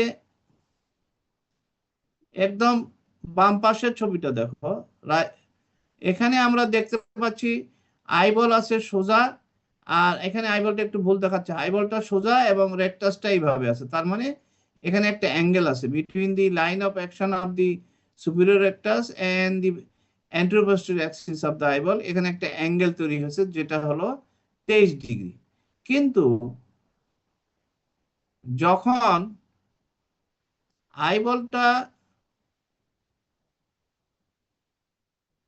আইবলটা যখন ঘুরে যাচ্ছে, ডান দিকে ঘুরে যাচ্ছে, অর্থাৎ ল্যাটারাল ওয়ালের দিকে চলে আসতেছে আইবলটা যখন ঘুরে যাচ্ছে, তখন কিন্তু এই সুপিরিয়র রেকটাস এবং অ্যাক্সিস অফ দ্য আইবল একই লাইনে চলে আসছে। খেয়াল করো, এই যে অ্যাক্সিস অফ দ্য আইবল, এটা হলো অ্যাক্সিস অফ দ্য আইবল, আর এই যে সুপিরিয়র রেকটাসের লাইন অফ অ্যাকশন এন্ড এই axis of the eyeball now in the same প্লেনে থাকার জন্য কি হচ্ছে, সুপিরিয়রটা যদি কন্ট্রাক্ট করে, আইবলটা শুধুই উপরের দিকে উঠবে, কোনো ইন্টরশনের ক্ষমতা তার আর থাকবে না, শুধুই এলিভেশন হবে, ইন্টরশন হবে না।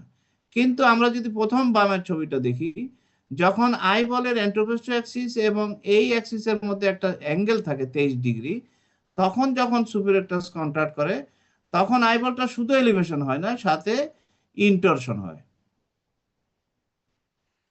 তাহলে আমরা এখন দেখতে পারি, যেমন এই ছবিটা আমরা যদি দেখি, আমরা এখানে দেখতেছি যে দুইটা আইবল, মাঝখানের ছবিটা দেখো প্রাইমারি পজিশনে আছে, দুইটা একই লেভেলে আছে।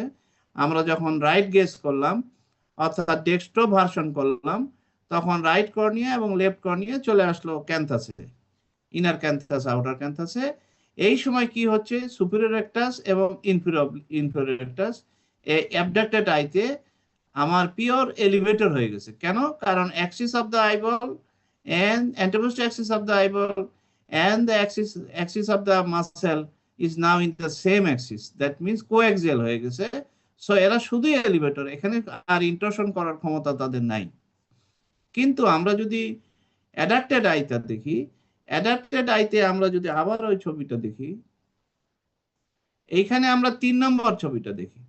3 নম্বর ছবিতে আমি দেখতেছি এটা হচ্ছে axis of the superior oblique, আর আইবলের অ্যাক্সিস হলো সোজা, anteroposterior axis of the eyeball, আর axis of the superior oblique, এখানে একটা লার্জ অ্যাঙ্গেল রয়ে গেছে যেটা হচ্ছে 51 ডিগ্রি। ফলে সুপিরিয়র অবলিক যখন ডিপ্রেশন করে, সেটার সময় সে কি করে, ইন্টরশন করে। মানে এই যে এখানে দেখাচ্ছে আইবলটা একটু ইন্টরশন হচ্ছে, এবং ইন্টরশনটা তার প্রাইমারি ফাংশন, কারণ অ্যাঙ্গেলটা অনেক বড়, সেই জন্য সে ইন্টরশনই বেশি করে দেন ডিপ্রেশন। কিন্তু সুপিরিয়র রেকটাসের ক্ষেত্রে যেহেতু অ্যাঙ্গেলটা মাত্র 23 ডিগ্রি, এখানে এলিভেশন বেশি করে এবং কিছুটা ইন্টরশন করে। So primary action of the superior rectus হচ্ছে এলিভেশন and secondary action হচ্ছে intorsion. But in case of superior oblique, the angle between the axis of the eyeball, anteroposterior axis of the eyeball, and the axis of the line of action of the superior oblique muscle, as the angle is large, it is about 51 degree. So when the superior oblique contract, the main action of the superior oblique becomes the intorsion, and the secondary action is depression. বুঝতে পারছো? পরিষ্কার সবার কাছে? হ্যাঁ, জি sir. আচ্ছা এখন একদম ডানের ছবিটা দেখি। ডানের ছবিতে দেখা যাচ্ছে যখন আমার এই যে কর্নিয়াটা দেখো, এই কর্নিয়াটা যখন অ্যাডাক্টেড, মানে আইবলটা অ্যাডাক্টেড হয়ে গেছে, টুয়ার্ডস দি মিডিয়াল ক্যান্থাসে চলে আসছে, তখন কিন্তু আমার line of action of the superior oblique and the axis of the eyeball একই লাইনে চলেছে। ফলে এই সময় কিন্তু তার ইন্টরশনের ক্ষমতা আর নাই। তখন যখন সে কন্ট্রাক্ট করবে তখন সে কর্নিয়াকে নিচের দিকে নামায় দিবে, তখন আর সে ইন্টরশন করতে পারবে না। তাহলে ইন্টরশন করার জন্য একটা অ্যাঙ্গেল লাগে বিটুইন দ্য আইবলের অ্যাক্সিস এন্ড দ্য মাসেলের অ্যাক্সিস, কিন্তু এখানে আর সেটা থাকলো না, ফলে সে ডাইরেক্ট নিচে নামাবে, অনলি ডিপ্রেসর হিসেবে কাজ করবে।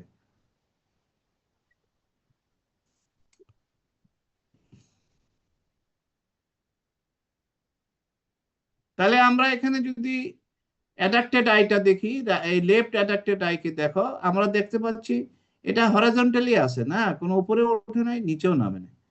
কিন্তু আমরা যদি এইখানে দেখি, এখানে আমরা যখন লেফট গেজ করলাম, লেফট গেজে দেখলাম আইবলটা একই আছে, কিন্তু এইখানে আমরা দেখতে পাচ্ছি এই আইবলটা একটু খাড়া হয়ে আছে। দেখো খেয়াল করো, আইবলটা মানে কি, কর্নিয়াটা দেখতে হবে, কর্নিয়াটা কিন্তু এই দিকে যায়নি, মানে অ্যাডাকশন হয়েছে, অ্যাডাকশনের সময় সে একটু খাড়া হয়ে আছে। তার মানে এইখানে আমরা সুপিরিয়র অবলিক নিচের দিকে নামানোর চেষ্টা করতেছে, ইনফিরিয়র অবলিক উপরের দিকে উঠানোর চেষ্টা করতেছে। কিন্তু দুইজনই যদি সমান টোন থাকতো তাহলে আইবলটা, আমরা যদি এই ছবির সাথে মিলাই, আইবলটা আসলে এই যে অ্যাডাক্টেড আইতে আইবলটা এরকম থাকতো। একদম ডান পাশের ছবিটা দেখো, অ্যাডাক্টেড আইতে আইবলটা, কর্নিয়াটা এরকম থাকতো, কিন্তু এখানে আমরা দেখতেছি কর্নিয়াটা তোমার একটু খাড়া হয়ে আছে। আমরা যদি এই আইবলটা এটা দেখি, লেফট আইয়ের কর্নিয়া যেভাবে থাকে অ্যাডাক্টেড অবস্থায়, রাইট আইয়ের কর্নিয়া কিন্তু সেরকম নাই। এটা কি বুঝতে পারতেছো তোমরা? স্যার জি স্যার, ইনফ্রার অবলিক ওভার অ্যাকশন। তার মানে আমার শুধু আইবল দেখলে হবে না, আমার কর্নিয়ার দিকে তাকায় থাকতে হবে অ্যাডাক্টেড অবস্থায়। অ্যাডাক্টেড অবস্থায় এবং অ্যাবডাক্টেড অবস্থায় কর্নিয়াটা কি হরাইজন্টালি আছে, নাকি একটু খারাপ হয়ে গেছে, নাকি একটু নেমে গেছে, নাকি একটু উঠে গেছে? তাহলে আমরা যেহেতু এখানে দেখতে পাচ্ছি অ্যাডাকশনের সময় রাইট আইতে, কিছু বলতেছো? হ্যাঁ, আচ্ছা, অ্যাডাকশনের সময় যেহেতু আমার কর্নিয়াটা একদম একটু উঠে গেছে মনে হচ্ছে, মানে এই এই এই চোখে যেমন অ্যাডাকশন হলো সেরকম অ্যাডাকশন এখানে হয়নি। তাহলে আমরা বুঝতে পারি যে এখানে সুপিরিয়র অবলিকের আন্ডার অ্যাকশন আছে, ইনফিরিয়র অবলিকের ওভার অ্যাকশন আছে। তাহলে আমরা মোটামুটি শিওর হয়ে গেলাম যে এইটা প্রবলেম হচ্ছে রাইট আইতে, যেই চোখে আসলে হাইপারট্রোপিয়া হয়ে আছে সেই চোখেই এটা প্রবলেম। ঠিক আছে, এটা আমরা করে ফেললাম। এরপরে আমরা কি করব? এরপরে আমরা টিল্টিং করব, হেড টিল্টিং। এখন এই যে দেখো, আমরা যদি আগে ডানের ছবিটা দেখি, যখন আমরা হেডটাকে ডান দিকে টিল্ট করছি তখন চোখটা বাম দিকে চলে গেছে, তাহলে মানে ইন্টরশন হয়েছে। হেড টিল্টিং এর সময় ইন্টরশন হচ্ছে, যদি হেড যদি ডান দিকে যায় তখন চোখ চলে যাবে বাম দিকে, আবার বাম চোখটা দেখো, হেড যখন ডান দিকে, হেড যখন বাম দিকে গেছে তখন চোখ চলে গেছে ডান দিকে, অর্থাৎ ইন্টরশন হয়েছে। আর যে এই চোখে ইন্টরশন হয়েছে, এই চোখে কি হয়েছে? এক্সটরশন হয়েছে। কিন্তু আমরা এখানে দেখতে পাচ্ছি যখন আমার হেড টিল্টিং করা হলো তখন চোখটা উপরে উঠে গেল। এটার সঙ্গে দেখলে দেখা যায় বেশ খানিকটা উপরে উঠে গেছে। কি কারণে উপরে উঠে গেল? কারণ এখানে যখন আমরা হেড টিল্ট করব তখন এই চোখটা তো ইন্টারশন করবে, তাহলে ইন্টারশনে আমার দুইটা মাসেল কাজ করে। আমরা জানি যে উপরের দুইটা মাসেলই ইন্টরটর, একটা হচ্ছে সুপিরিয়র রেকটাস আর একটা হচ্ছে সুপিরিয়র অবলিক। তাহলে ইন্টারশন করতে হলে এই দুইটা মাসেল কাজ করবে, এবং আমরা জানি যে সুপিরিয়র অবলিক যত না ইন্টরটর তার চেয়ে বেশি ডিপ্রেসর, বেশি মেইনলি সে ইন্টরটর, লেস ডিপ্রেসর, তাই না? আর সুপিরিয়র রেকটাস হচ্ছে লেস ইন্টরটর, মোর এলিভেটর। তাহলে এখানে কি হচ্ছে, যখন both the muscle trying to intort the eye, that is superior rectus and superior oblique, as the superior oblique is paralyzed, the only muscle which will try to intort the eye is the superior rectus. but the primary action of the superior rectus is elevation, so the eye is elevated. বুঝতে পারছো?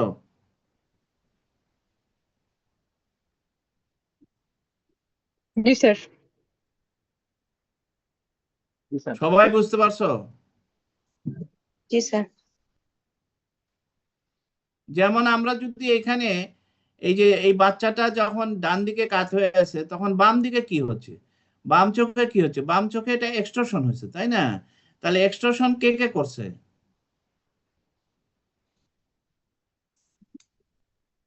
Inferior গুলো করবে inferior oblique Inferior oblique, inferior rectus. Inferior oblique এবং inferior rectus, এই দুজনই তো ভালো আছে, সুতরাং তার ইন্টারশনটা এক্সট্রশনটা ভালো হয়েছে, কোনো সমস্যা হয়নি। তাহলে এর এক্সট্রশন ভালো হয়েছে এবং আইবল প্রাইমারি পজিশনই আছে, এর আবার আইবল উঠে গেছে, তাহলে দুইজনের মধ্যে যে ভার্টিক্যাল ডিপ্লোপিয়াটা বেড়ে যাবে না, এখানে ডিপ্লোপিয়াটা অনেক বেড়ে গেছে, gap between the two images is now increased. Same সাইডে কি হবে? তাহলে সেম সাইডে টিল্টিং করলে গ্যাপটা বেড়ে যাবে, মানে ডিপ্লোপিয়াটা ইনক্রিজ করবে।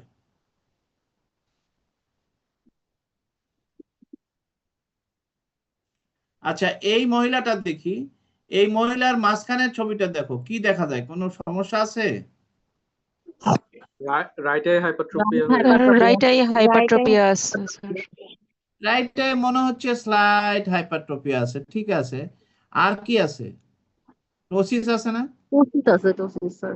Brow bilateral ptosis. Bilateral ptosis. এই টোসিসটা কি টোসিস মনে হয় তোমার কাছে? ইনভলিউশনাল মনে হচ্ছে স্যার। এটা আসলে ইনভলিউশনাল টোসিস, কারণ আমরা দেখতে পাচ্ছি যে লিড ক্রিজ কমে গেছে, তাই না? লিড ক্রিজ কমে গেছে, দুটাতেই আছে। তাহলে এবং মহিলার যেহেতু বয়স আছে, এটা আসলে সেনাইল টোসিস, অ্যাপোনেউরোটিক টোসিস, তাই তো? Aponeurotic, due to weakness of the aponeurosis of the LPS, তার সিমেট্রিক্যাল বাইল্যাটারাল সিমেট্রিক্যাল টোসিস হয়েছে। আচ্ছা, এখন এই মহিলা কিন্তু আসছে ডাবল ভিশন নিয়ে, ডাবল ভিশন কমপ্লেন নিয়ে আসছে, এবং যখন সে তখন আমরা ডাবল ভিশন যেহেতু বলছে, আমরা যদি ভার্টিক্যাল ডাবল ভিশন হয়, হরাইজন্টাল ডাবল ভিশন হয়, প্রথম কাজই আমাদের রাইট গেজ লেফট গেজ দুটাতেই, হরাইজন্টাল হোক আর ভার্টিক্যাল হোক, দুটাতেই আমাদের কাজ হলো রাইট গেজ লেফট গেজ। তাহলে আমরা এখন রাইট গেজে যাই। ডেক্সট্রোভার্সনের সময় আমরা দেখলাম dextroversion of right eye is normal and dextroversion of left eye is normal. কিন্তু যখন আমরা লেভোভার্সন করলাম লেফট গেজে, তখন দেখলাম যে levoversion of left eye is normal, but levoversion of right eye is restricted. তাহলে এটা কি case? Right superior oblique palsy হ্যাঁ, sir, right superior oblique palsy sir. Right sir, superior oblique পলিসিতে এই বাড়া, রাইট সুপিরিয়র অবলিক পলিসিতে কি অ্যাডাকশনের সময় বাড়া চোখ কি অল্প যায়? গাধা কোথাকার। থার্ড নার্ভের একটা ইয়ে থার্ড সুপিরিয়র অবলিক যদি পলিসি থাকতো, আইবলটা একটু অ্যাডাকশনের সময় উপরে উঠে যাবে, তা আইবল কেন অ্যাডাকশন হবে না কেন? বলো, আর কেউ বলো। Sir third nervous sir inferior division গেছে নাকি? ইনফিরিয়র ডিভিশন অফ দা আইনও হবে না। থার্ড নার্ভ আচ্ছা, স্যার। কে বলছে? থার্ড নার্ভ কে বললো? বলো। চুপ করে যাওয়ার তো কিছু নাই, ভুল হইলে হয়েছে। থার্ড নার্ভ যদি পলসি হয়, তাহলে আমি বলছি আমাদের শোনো, আমরা যদি রাইট আইতে থার্ড নার্ভ পলসি হয়, সেটার জন্য মনে করো টোসিস হয়েছে, মানলাম, তাই না? আবার টোসিস তো দুই চোখেই আছে, তাহলে এটা তো থার্ড নার্ভের টোসিস না, থার্ড নার্ভের টোসিস তো মোটামুটি পড়ে যায়। আচ্ছা, একজন বললো যে inferior division of the third nerve পলসি যদি এটা হয়, তাহলে অ্যাডাকশন লিমিটেশন থাকবে, তোমার কথা ঠিক আছে। কিন্তু এই মহিলার এলিভেশন এবং ডিপ্রেশনে কোনো সমস্যা নাই। আইএনও হবে না তাহলে আয়নও হবে স্যার। তাহলে আমাকে আইএনও বলার আগে আমাকে দেখতে হবে কনভার্জেন্স শুধু দেখতে এই হবে। রাইট গেজ লেফট গেজ দেখলে হবে না, এলিভেশন ডিপ্রেশন সুপ্রাডাকশন ইনপ্রোডাকশন, তাই না, টেক্সট এলিভেশন এলিভেশন সবগুলো করতে হবে। করে যদি আমি দেখি যে শুধুই অ্যাডাকশন লিমিটেশন আছে, তাহলে এটা থার্ড নাপ inferior division of the third নাপ পলিসি আসে না। 2 নম্বর হচ্ছে যদি থার্ড নাপ পলিসি হইতো ইনফিরিয়র ডিভিশন, তাহলে কিন্তু আই বল তোমার প্রাইমারি পজিশনে থাকতো না, আই বল কি হতো আউটওয়ার্ড ডিভিশন হয়ে যেত। কারণ মিডিয়াল একটা যদি প্যারালাইসিসই থাকতো, তাহলে তো আই বল প্রাইমারি পজিশন থাকতে পারে না, কারণ ল্যাটারাল একটা ওভার অ্যাকশন হবে তখন। বুঝা গেছে? জি স্যার। হ্যাঁ, জি স্যার। স্যার থার্ড নার্ভে স্যার কোন ধরনের ডিপ্লয় হয় স্যার? ভার্টিক্যাল? থার্ড নার্ভের প্রথম কথা হচ্ছে যেহেতু কমপ্লিট টোসিস থাকে ডিপ্লোপিয়া হয় না। 2 নম্বর হচ্ছে যদি তোমার ইয়া টোসিসটা কিছুটা আই ওপেন থাকে, টোসিস যদি ইনকমপ্লিট হয়, সেই ক্ষেত্রে তোমার হরাইজন্টাল ডিপ্লোপিয়া হবে। কারণ ল্যাটারাল রেকটাস মিডিয়াল রেকটাস এক চোখের ল্যাটারাল এক চোখের মিডিয়ালের মধ্যে গ্রস ডিফারেন্স। এলিভেশন ডিপ্রেশন তো দুটেই কম, superior rectus palsy inferior rectus palsy. তাহলে তোমার ওই জন্য ভার্টিক্যাল ডিপ্লোপিয়ার চেয়ে হরাইজন্টাল ডিপ্লোপিয়াটা বেশি হবে। স্যার আই বলতো স্যার আউটওয়ার্ড ডেভিয়েশন হয়ে থাকে স্যার, মানে সেক্ষেত্রে অবলিক বলার কোনো সুযোগ আছে কিনা? হ্যাঁ কি? স্যার আই বলতো স্যার আউটওয়ার্ড ডেভিয়েশন হয়ে থাকে না, হ্যাঁ আউটওয়ার্ড এন্ড ডাউনওয়ার্ড থাকে, হ্যাঁ। ডাউনওয়ার্ড থেকে আমরা স্যার এটাকে অবলিক বা এই ধরনের কিছু বলতে পারি কিনা? না না না, শোনো আমার কথা শোনো, ডাউনওয়ার্ড থাকে স্লাইড, তাই না, কিন্তু আউটওয়ার্ড থাকে অনেক বেশি। তাহলে একটা সোজা একটা আউটওয়ার্ড, তাহলে কি রকম ইয়ে হবে? এটা তো হরাইজন্টাল ডাবল ভিশন হবে। জি স্যার হ্যাঁ থাকে। ভার্টিক্যাল মিক্স থাকবে, তোমার কথা ঠিক আছে, কিন্তু সেইটার চেয়ে অনেক বেশি প্রমিনেন্ট হচ্ছে হরাইজন্টাল। পেশেন্ট অত বুঝবে না, বলে যে দুইটা পাশাপাশি মনে হচ্ছে, একটা একটু উঁচা আছে, এটা বলতে পারে।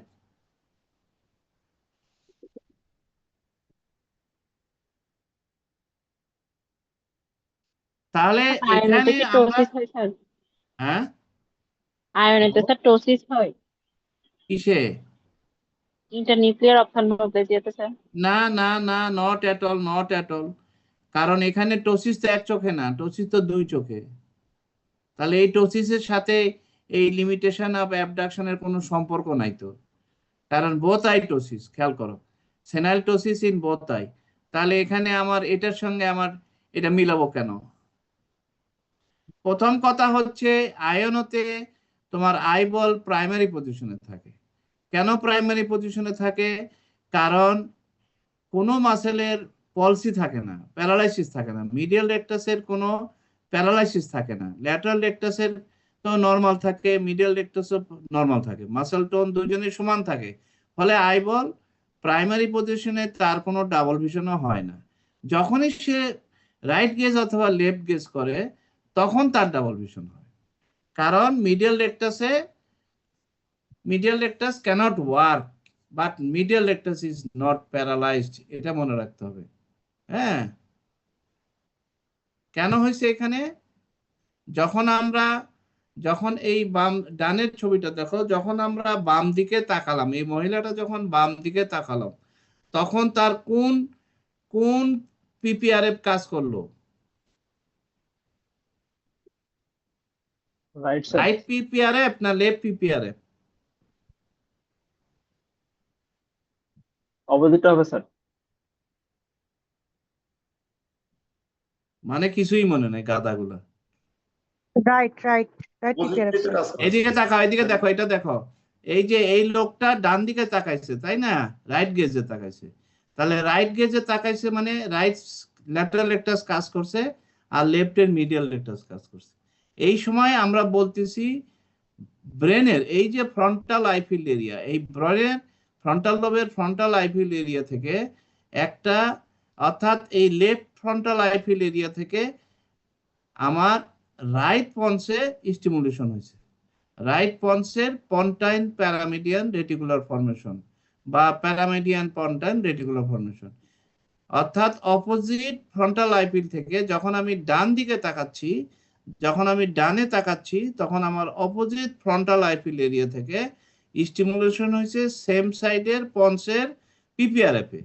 পন্সের পিপিআরএফ এ স্টিমুলেশন হওয়ার জন্য তখন পিপিআরএফ থেকে 6 নার্ভ নিউক্লিয়াসে স্টিমুলেশন সেম সাইডে গেছে, 6 নার্ভ থেকে সরাসরি ল্যাটারাল রেকটাসে স্টিমুলেশন হয়েছে, এই জন্য চোখটা ডান দিকে ঘুরে গেছে। আর বাম দিকে এটা কি হলো, এই যে তখন এই পিপিআরএফ থেকে ভায়া এমএলআর কি বলে মিডিয়াল লংজিটুডাল ভেসিকুলার এমএলএফ, সে কি করলো অপোজিটের মিডিয়াল রেকটাস নিউক্লিয়াসে স্টিমুলেশন দিল, ফলে এই চোখের মিডিয়াল রেকটাস কন্ট্রাক্ট করলো, ফলে এটা ওই দিকে চলে আসলো। তাহলে আমরা বলতে পারি এখানে মাস্টার হচ্ছে মানে মেইন কন্ট্রোলিং অথরিটি হচ্ছে তোমার মেইন স্টিমুলাস আসতেছে অপোজিট, যখন আমরা রাইট গেজ অথবা লেফট গেজ করি তখন আমার opposite PPR opposite frontal eye field area থেকে স্টিমুলেশন আসে। কোথায় আসে? সেম সাইডের পিপিআরএফ এ, পন্সের পিপিআরএফ এ, এবং সেম সাইডের 6 নার্ভ নিউক্লিয়াস কাজ করে, আর অপোজিট সাইডের মিডিয়াল রেকটাস নিউক্লিয়াস কাজ করার জন্য আমার এমএলএফ এর মাধ্যমে opposite medial rectus medial longitudinal fasciculus opposite medial longitudinal fasciculus এর মাধ্যমে মিডিয়াল রেকটাসে স্টিমুলেশন যায়।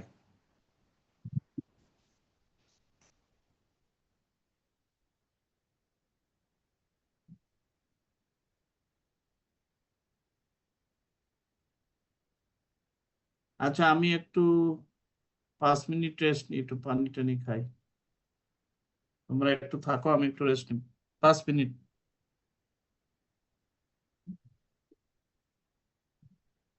ডাবল ভিশন হচ্ছে কিন্তু এখানে কোনো প্যারালাইসিস নাই। প্যারালাইসিস থাকলে আইবলটা কোনো দিকে উঠে যেত নেমে যেত অথবা হরাইজন্টালি ডেভিয়েশন থাকতো। যেহেতু দেখো দুইটা হার্সবার্গ রিফ্লেক্স কিন্তু সেন্টারে পড়ছে, সুতরাং এখানে কোনো প্যারালাইসিস নাই। তাহলে আমরা তখন কি করলাম, রাইট গেজে গেলাম, রাইট গেজে দেখলাম যে অ্যাডাকশন এবং অ্যাবডাকশন হলো, লেফট গেজে তাকাতে বললাম, তখন আমার অ্যাডাকশনটা হলো না। তখনই আমাদের সন্দেহ হয় যে এটা আসলে আয়োনোর কেস। এবং আমরা বললাম যে যখন আমরা তাহলে এখানে একজন বলো, যখন আমরা রাইট গেজে তাকালাম তখন কোন পন্স কাজ করলো? রাইট পিপিআরএফ কাজ করলো, এই জন্য রাইট ল্যাটারাল রেকটাসে স্টিমুলেশন আসলো রাইট পিপিআরএফ থেকে রাইট পন্সে, ফলে রাইট কি বলে 6 নার্ভ নিউক্লিয়াসে, ফলে সেখান থেকে ল্যাটারাল রেকটাসে আসলো, কন্ট্রাকশন করলো। আর অপোজিটটা অ্যাডাকশন কি জন্য হলো? এমএলএফ এর মাধ্যমে এই পাশের পিপিআরএফ থেকে এমএলএফ এর মাধ্যমে এই পাশের এমএলএফ সেম সাইডের এমএলএফ এর মাধ্যমে এখানে স্টিমুলেশন আসলো, সেই জন্য এটা অ্যাডাকশন হলো।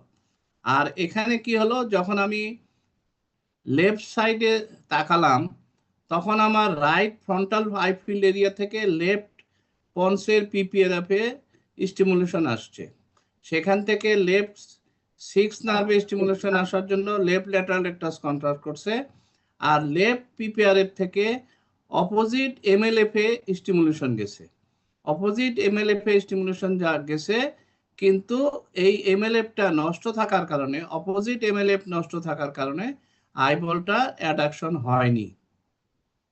তাহলে এখানে সমস্যাটা কোথায়? এমএলএফ এর সমস্যা। এই মিডিয়াল লংজিটুডাল ভেসিকুলার কোন পাশের মিডিয়াল লংজিটুডাল ভেসিকুলাসের সমস্যা? Right side. তাহলে তাহলে এটাকে আমাদের ডায়াগনোসিস হলো রাইট আয়োনো, রাইট সাইডেড আয়োনো। ঠিক আছে, আমরা আরেকটা জিনিস দেখি, এখানে মাঝখানের ছবিটা দেখো, একদম মাঝখানের ছবিতে এরও ডাবল ভিশন হয়, ওই সাইডে তাকালে ডাবল ভিশন হয়। এই প্রাইমারি পজিশনে আইবল দুইটা নর্মালি আছে, প্রাইমারি পজিশনে আছে। তারপর যখন আমি রাইট গেজে তাকাতে বললাম অর্থাৎ ডেক্সট্রো ভার্সন করলাম, তখন দেখলাম যে তার রাইট অ্যাবডাকশন হয়েছে, লেফটের অ্যাডাকশন কম হয়েছে। যখন আমি লেফটে তাকাতে বললাম অর্থাৎ লেভো ভার্সন করলাম, তখন লেফটের অ্যাবডাকশন হয়েছে কিন্তু রাইটের অ্যাডাকশন হয়নি। আবার যখন আমি এলিভেশন করতে বলছি তখন এলিভেশন ঠিক হয়েছে, ডিপ্রেশন করতে বলছি ইনফ্রাডাকশন তখন ঠিক হয়েছে, ডেক্সট্রো এলিভেশন করলাম তখন একটু এই ডেক্সট্রো এলিভেশনের সময় দেখলাম যে dextro elevation of the right eye is okay বা dextro elevation of the left eye is not okay. Dextro ডিপ্রেশনের সময় দেখলাম যে dextro depression right eye okay, left eye একটু কম হয়েছে। এবং লেভো এলিভেশনের সময় দেখলাম levo elevation of the left eye is normal but the levo elevation of the right eye is defective. Elevation হয়েছে, পুরোপুরি লেভো এলিভেশন হয়নি।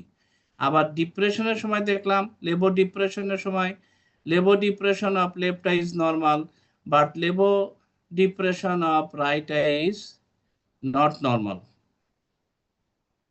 তাহলে এটা কি হলো? Bilateral INO sir. এটা বাইলেটারাল আয়নো। আচ্ছা, এখন আমাদের এই যে আমরা বলতেছি মিডিয়াল রেকটাসে কোনো প্যারালাইসিস নাই, তার প্রমাণ হলো যে প্রাইমারি পজিশনে দুইটা আই নর্মালি আছে, কোনো ডেভিয়েশন নাই, সুতরাং মিডিয়াল রেকটাসে কোনো প্যারালাইসিস নাই। দুইটা মিডিয়াল রেকটাস কোনোটাতেই প্যারালাইসিস নাই। এখন এটা বোঝার আর কোনো উপায় আছে? সেটা উপায় হচ্ছে আমরা তখন অ্যাডাকশন করলাম, অর্থাৎ কনভার্জেন্স করলাম। আমরা যখন কনভার্স করব তখন যদি কনভার্জেন্স হচ্ছে, দেখো দুইটারই একটু কনভার্স করছে, এটাও একটু কনভার্স করছে, এটা একটু কনভার্স করছে, তাহলে বুঝলাম যে মিডিয়াল রেকটাস আসলে প্যারালাইসিস নাই, সেই জন্য কনভার্জেন্স হচ্ছে। তাহলে এটাও একটা প্রমাণ যে এটা আসলে প্যারালাইটিক স্কুইড নয়, এটা হচ্ছে আয়নো, বাইল্যাটারাল আয়নো, যেটাকে আমরা বলি ওয়েবিনো। ওয়াল আইড মানে দুটা আই, ওয়াল আইড ইন্টারনিউক্লিয়ার অপথ্যালমোপ্লাজিয়া, বাইল্যাটারাল আয়নো, ওয়েবিনো বলে এটা। তাহলে লিশনটা কোথায় আসলে? আয়নোর লিশন কোথায় হয়? লিশন হয় এমএলএফ এ, তাই না? লিশন হয় এমএলএফ এ। এমএলএফ এর দুইটারই, তাহলে এখানে দুইটারই এমএলএফ ডিফেক্টিভ আছে। তাহলে বাইল্যাটারাল ওয়েবিনো বা বাইল্যাটারাল আয়নো সাধারণত আমাদের ইস্কিমিয়ার জন্য এমএস এর জন্য হয়। ইয়াং বয়সে যদি বাইল্যাটারাল আয়নো হয় সেটা মোস্ট কমন কজ হচ্ছে এমএস, মাল্টিপল স্ক্লেরোসিস। আর যদি তোমার ওল্ড এজে হয় যখন আয়নো হয়, ওল্ড এজের কারণ হিসেবে আমরা বলি পন্সে ইস্কিমিয়া, দ্যাট মিনস স্ট্রোকের জন্য হয়। পন্সে যখন ইস্কিমিয়া হয়, ইস্কিমিক স্ট্রোক এফেক্টিং পন্স, তখন তোমার এমএলএফ ডিফেক্টিভ হয় এবং সেক্ষেত্রে আয়নো হয়। তাহলে ইয়াং বয়সে হয় এমএস এর জন্য, ওল্ড এজে হয় সাধারণত স্ট্রোকের জন্য। এছাড়াও টিউমার ইন দি পন্স এরিয়াতেও তোমার আয়নো হতে পারে।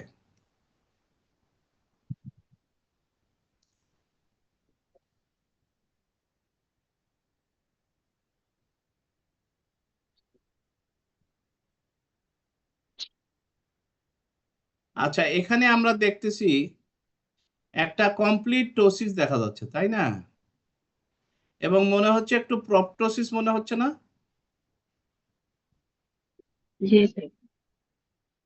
আচ্ছা, আমরা যখন টোটিক আইটাকে উপরের দিকে তুললাম তখন দেখা যাচ্ছে যে আইবলটা সোজা হয়ে আছে। তাহলে এটা কি থার্ড নাপ পলসি? না স্যার। না, থার্ড নাপ পলসি হলে তো আইবল ডেভিয়েটেড হয়ে যাওয়ার কথা ছিল আউটওয়ার্ড অ্যান্ড ডাউনওয়ার্ড হওয়ার কথা ছিল, এটা তো সোজা হয়ে আছে। তাহলে এটা এমন হতে পারে যে আমরা এরপরে আবার কি করলাম, আমরা তাকে রাইট গেজ করলাম, রাইট গেজে করার সময় দেখলাম যে অ্যাডাকশন হচ্ছে না। তারপরে আমরা তাকে লেফট গেজ তাকাতে বললাম, লেফট গেজে দেখলাম অ্যাবডাকশন হচ্ছে না। তাহলে অ্যাডাকশনও হচ্ছে না, অ্যাবডাকশনও হচ্ছে না, আবার টোসিস আছে। তাহলে এটা কি? এবং ডিপ্রেশনও নাই। Multiple পেনিয়াল Apache. হ্যাঁ, মাল্টিপল পেনিয়াল আপাসি। এবং এই চোখে এই পেশেন্টের এই চোখে ভীষণ ভালো আছে, তাহলে হোয়ার ইজ দ্য লিশন, কোথায় লিশনটা আছে?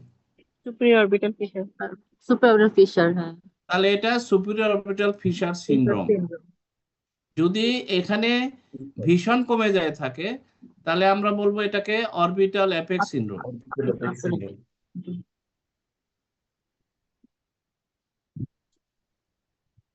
ঠিক আছে, তখন আমরা এটাকে বলবো অরবিটাল অ্যাপেক্স সিনড্রোম। আচ্ছা, আরেকটা কেস দেখি। এখানে আমরা দেখতেছি এই পেশেন্টের চোখটা কনজেস্টেড লেফট আই, এবং এখানেও কিন্তু দেখো তো এই আইলিডটাকে টেনে ধরছে, মাঝখানের ছবিটা দেখো, এখানে আইলিডটাকে টেনে ধরা হয়েছে, তার মানে এখানে টোসিস আছে।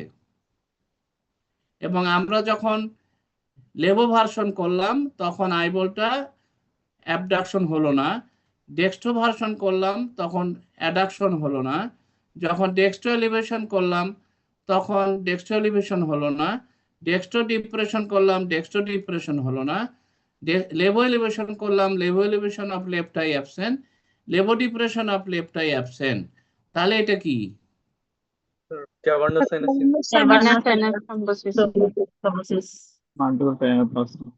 multiple তাহলে pleural আমরা thrombosis। বলতে পারি যে এখানে যেহেতু সাথে কনজেশন আছে, তাহলে এটা আসলে ভেনাস ড্রেনেজ হ্যাম্পার হচ্ছে, ভেনাস ড্রেনেজ হ্যাম্পার হচ্ছে, সো প্রবলেম হচ্ছে in the cavernous Cavernous sinus.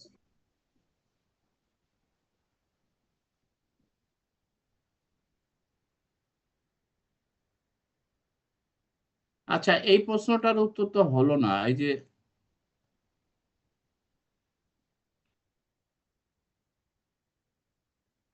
যে এখানে যে আমরা দেখালাম যে এই যে বাইল্যাটারাল আয়নোতে আমরা দেখলাম যে লেভো এলিভেশনের সময় রাইট আইটা লেভো এলিভেশন হলো না, ডেক্সট্রো এলিভেশনের সময় লেফট আইয়ের ডেক্সট্রো এলিভেশন ঠিক মতো হলো না। এটার কারণ কি বলো তো?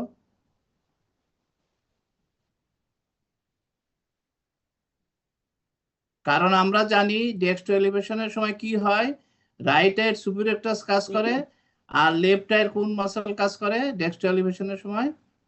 left inferior oblique। Inferior oblique কাজ করে।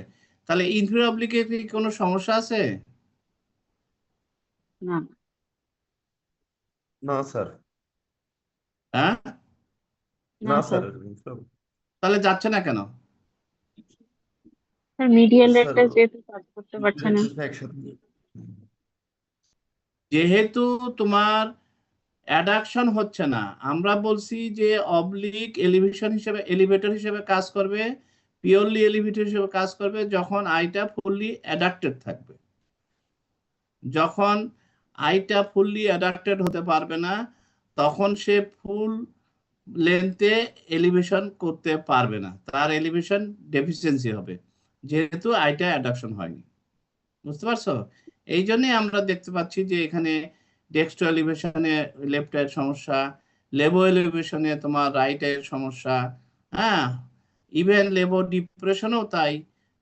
লেভো ডিপ্রেশন ডেক্সট্রো ডিপ্রেশনেও তোমার যেহেতু অ্যাডাকশন হয় না পুরোপুরি, সেই জন্য সুপিরিয়র অবলিক বা inferior oblique cannot work properly, incomplete work হয়ে থাকে, তাদের ফাংশনটা ইনকমপ্লিট হয়, অ্যাকশনটা।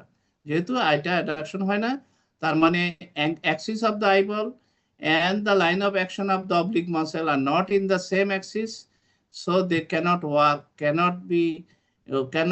work as pure elevator, মানে full work cannot be done because the line of action of the muscle and the line of action of the কি বলে anteroposterior axis of the eyeball is not in the same plane.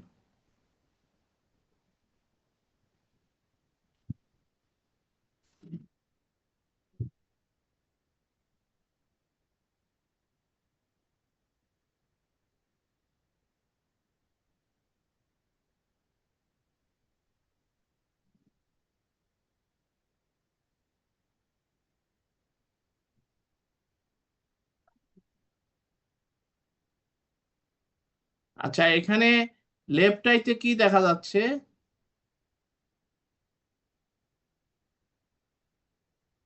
Left I findings কি? Pale disc, Sir, optic disc pale. Optic page, Optic disc pale, small vessel over the optic discs are, both vessels reduced thin cut margin. but margin is well defined, তাই না? Marginটা well defined, but the Well defined vessels of the on the surface of the discs are much reduced. আর কি আছে? peripheral vascular sheathing আছে। Slight peripheral vascular sheathing আছে adjacent to the disc. আর কি আছে?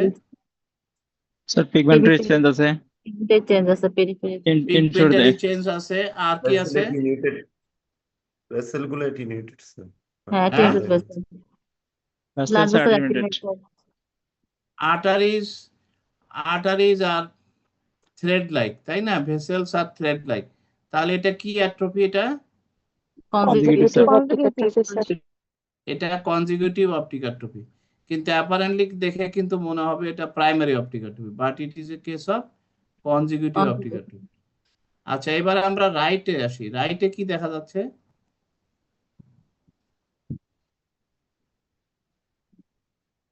রাইটেরটা কি atrophy বলো? রাইট স্যার, ভেইন গুলো ভালো আছে, আর্টারি গুলো স্যার সেকেন্ডারি স্যার। শীটিং আছে, ভাস্কুলার শীটিং আছে আর্টারিতে। তারপর হচ্ছে স্যার আর sir secondary optic atrophy sir. রাইটেরটা সেকেন্ডারি অপটিক অ্যাট্রফি কেন? স্যার ভাস্কুলার শিডিং আছে, কাপস আর অবলিটেড স্যার। Margin এখানে মার্জিন কি রেগুলার আছে? blood। না স্যার, মার্জিন স্যার সবসময় বুঝতে পারছে, শিডিং আছে তো স্যার, এটা দেখতে পাইছি আর কি। আর কাপটা স্যার ভালো বুঝতে পারতেছি না স্যার। আচ্ছা, আর্টারি কি দেখা যাচ্ছে? না স্যার, এটাও মনে না, হচ্ছে স্যার। যে consecutive optic atrophy. This is also a case of consecutive optic atrophy following CRAO.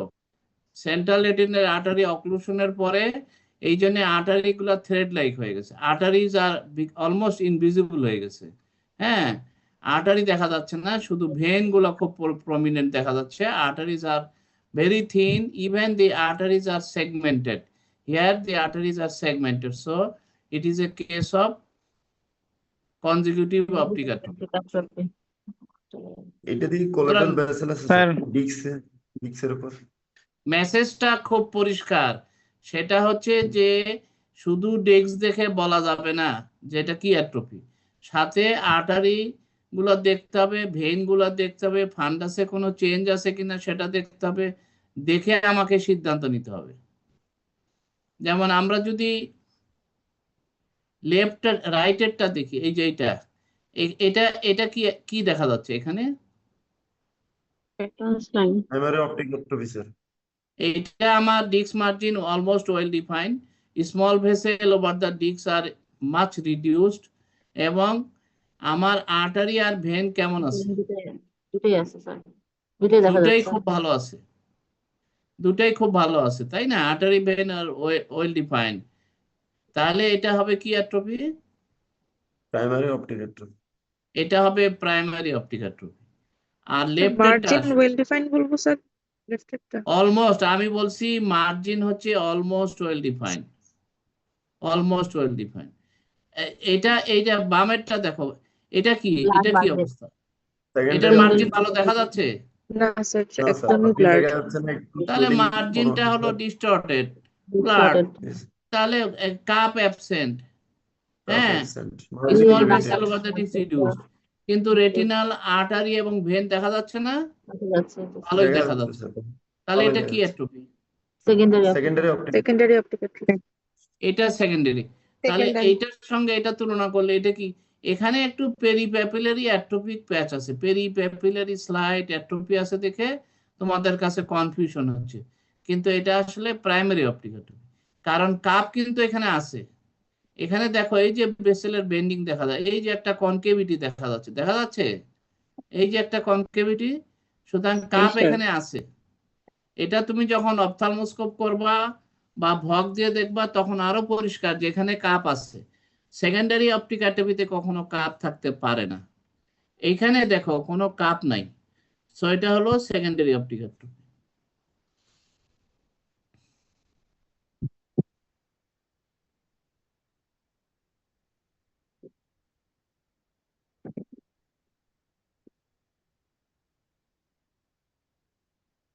বামেরটা কি?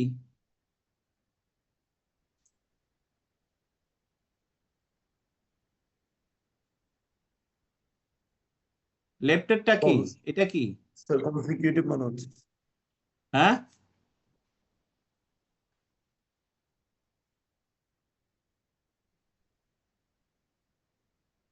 যাও কি এটা? Consecutive, sir. Consecutive optic. কি জন্য বলছো কনজিকিউটিভ? Sir, ভেসেল গুলো vascular sir attenuation আছে আর vascular tortuosity. ভাস্কুলার অ্যাটেনুয়েশন আছে কিসের? Arteriolar attenuation, আমার sir. দাও আর্টারি গুলো একটু চিকন লাগতেছে। জি আর স্যার। স্যার vein ভেন গুলো একটু টর্সুয়াস আছে। এটা দেখে বুঝলা যে এটা হচ্ছে কি বললা, কনজিকিউটিভ অপটিক। কনজিকিউটিভ মানে কি? রেটিনাল ডিজিজের জন্য যখন অপটিক অ্যাট্রফি হয় সেটাকে বলি আমরা কনজিকিউটিভ। তাহলে রেটিনাতে কি ডিজিজ এখানে আছে যেটার জন্য অপটিক অ্যাট্রফি হয়েছে?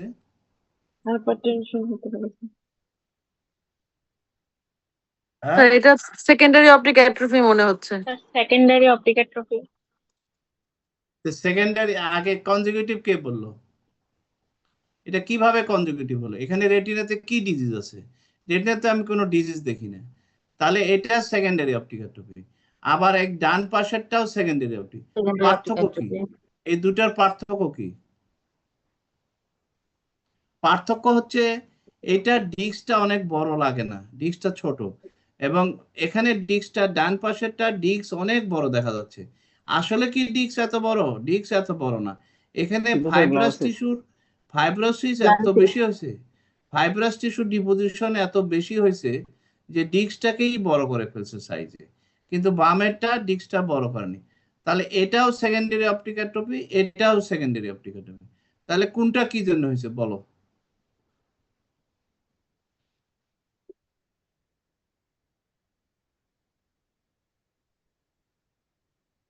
স্যার একটা ডানেরটা হচ্ছে পেপিলিডিমার জন্য আর একটা হচ্ছে অপটিক নিউরাইটিসের জন্য। এটা অপটিক নিউরাইটিস থেকে সেকেন্ডারি অপটিক অ্যাট্রফি হয় কে বলছে? প্যাপিলাইটিস থেকে হয়, আর হচ্ছে ইসকিমিক অপটিক নিউরোপ্যাথি থেকে হয়। এটা মোস্ট লাইকলি এটা ইসকিমিক অপটিক নিউরোপ্যাথির জন্য হয়েছে। ইসকিমিক অপটিক নিউরোপ্যাথিতে ডিস্ক মার্জিন অতটা ডিস্টরশন হয় না, যেহেতু এখানে ইসকিমিয়া হয় এবং কিছুটা ইডিমা হয়, পরবর্তীতে এখানে কিছু ফাইব্রোসিস হয়। প্যাপিলিডিমার মতো এত ফাইব্রোসিস হয় না। এবং এই যে আর্টারিগুলা অ্যাটেনুয়েশন তোমরা যেটা বলছো, এটা ভেরি গুড, আর্টারি অ্যাটেনুয়েশন আছে। এই আর্টারি অ্যাটেনুয়েশন ইন্ডিকেট করতেছে ইট is a case of hypertension. Patient is suffering from hypertension. That's why the arteries are sclerosed. There is arteriosclerosis. আর্টারিওস্ক্লেরোসিসের জন্য ভেসেলে আর্টারিয়াল ওয়ালটা থিক হয়ে যাওয়ার কারণে ব্লাড কলামটা ন্যারো হয়ে গেছে, সেই জন্য আমরা এটা দেখতেছি আর্টারিওস্ক্লেরোসিস। তার মানে হাইপারটেনশনের পেশেন্টদের তো এই যে secondary that is ischaemic optic neuropathy commonly হয়, ডায়াবেটিসে হয়, হাইপারটেনশনে হয়। সো এটা আসলে hypertensive retinopathy. That means patient is suffering from hypertension এবং আর্টারিয়াল অ্যাটেনুয়েশন আছে এবং এই যে সেকেন্ডারি অপটিক অ্যাট্রফি। এবং আমরা যদি সেকেন্ডারি অপটিক অ্যাট্রফি ডানেরটা দেখি, এখানে দেখো ভেনগুলো কিন্তু স্টিল এনগর্সড, তার মানে এর ভেনাস ড্রেনেজের ঝামেলা হচ্ছিল এবং সিএসএফ প্রেসার বেশি ছিল।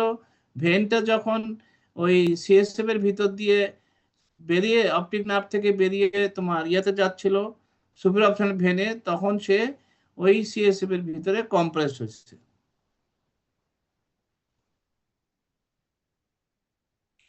এখন ডানেরটা বলো, ডানেরটা কি?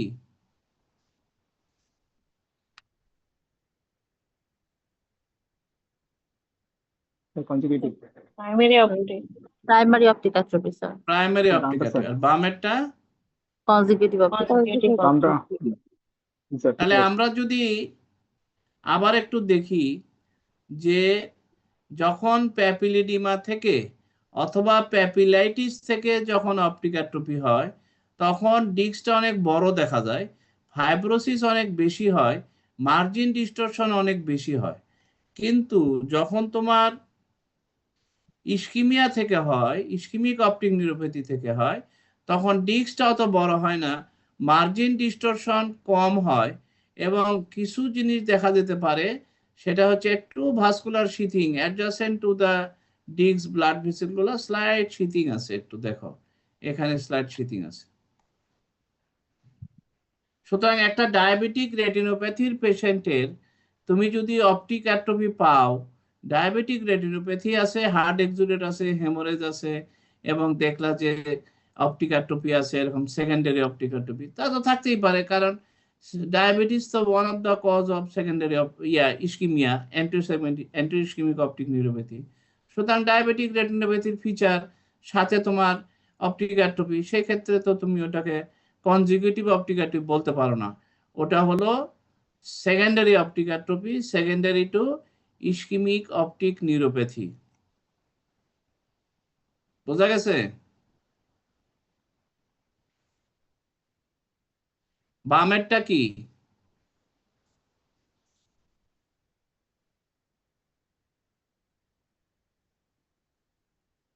Primary sir. কেন প্রাইমারি বললা? স্যার ভেসেলস আর normal, fundus sir seems to be normal. Fundus completely normal, blood vessel normal, sir মার্জিনটা cup well cup defined, intact, cup intact sir cup is increased, not only intact, cup is enlarged, increased. জি sir. cup is enlarged, but the cup is enlarged horizontally, not anteroposteriorly. আর ডানেরটা, গ্লোকোমেটা sir, গ্লোকোমেটা ডানেরটা হচ্ছে glaucomatous glaucoma optic sir. Atrophy, কারণ জি sir. এখানেও কাপ বড় আছে, কিন্তু কাপটা হলো এখানে ডিপ কাপ আর এখানে হবে শ্যালো কাপ, এবং এখানে আমরা এই যে একটু নিউরোরেটিনাল রিম দেখতে পাচ্ছি পিঙ্ক কালারের, এই জন্য এটাকে আমরা বুঝতে পারতেছি এটা আসলে গ্লোকোমাটাস optic atrophy.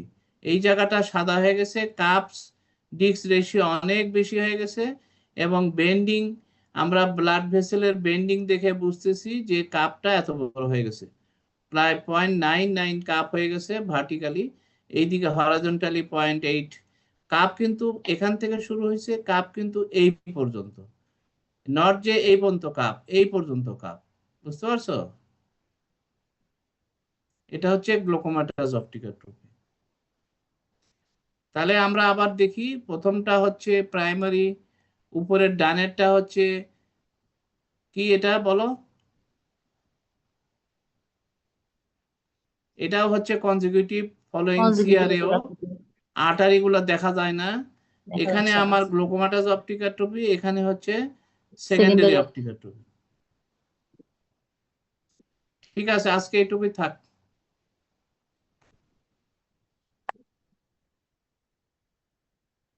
Thank you, sir. Thank you, sir. Thank you sir.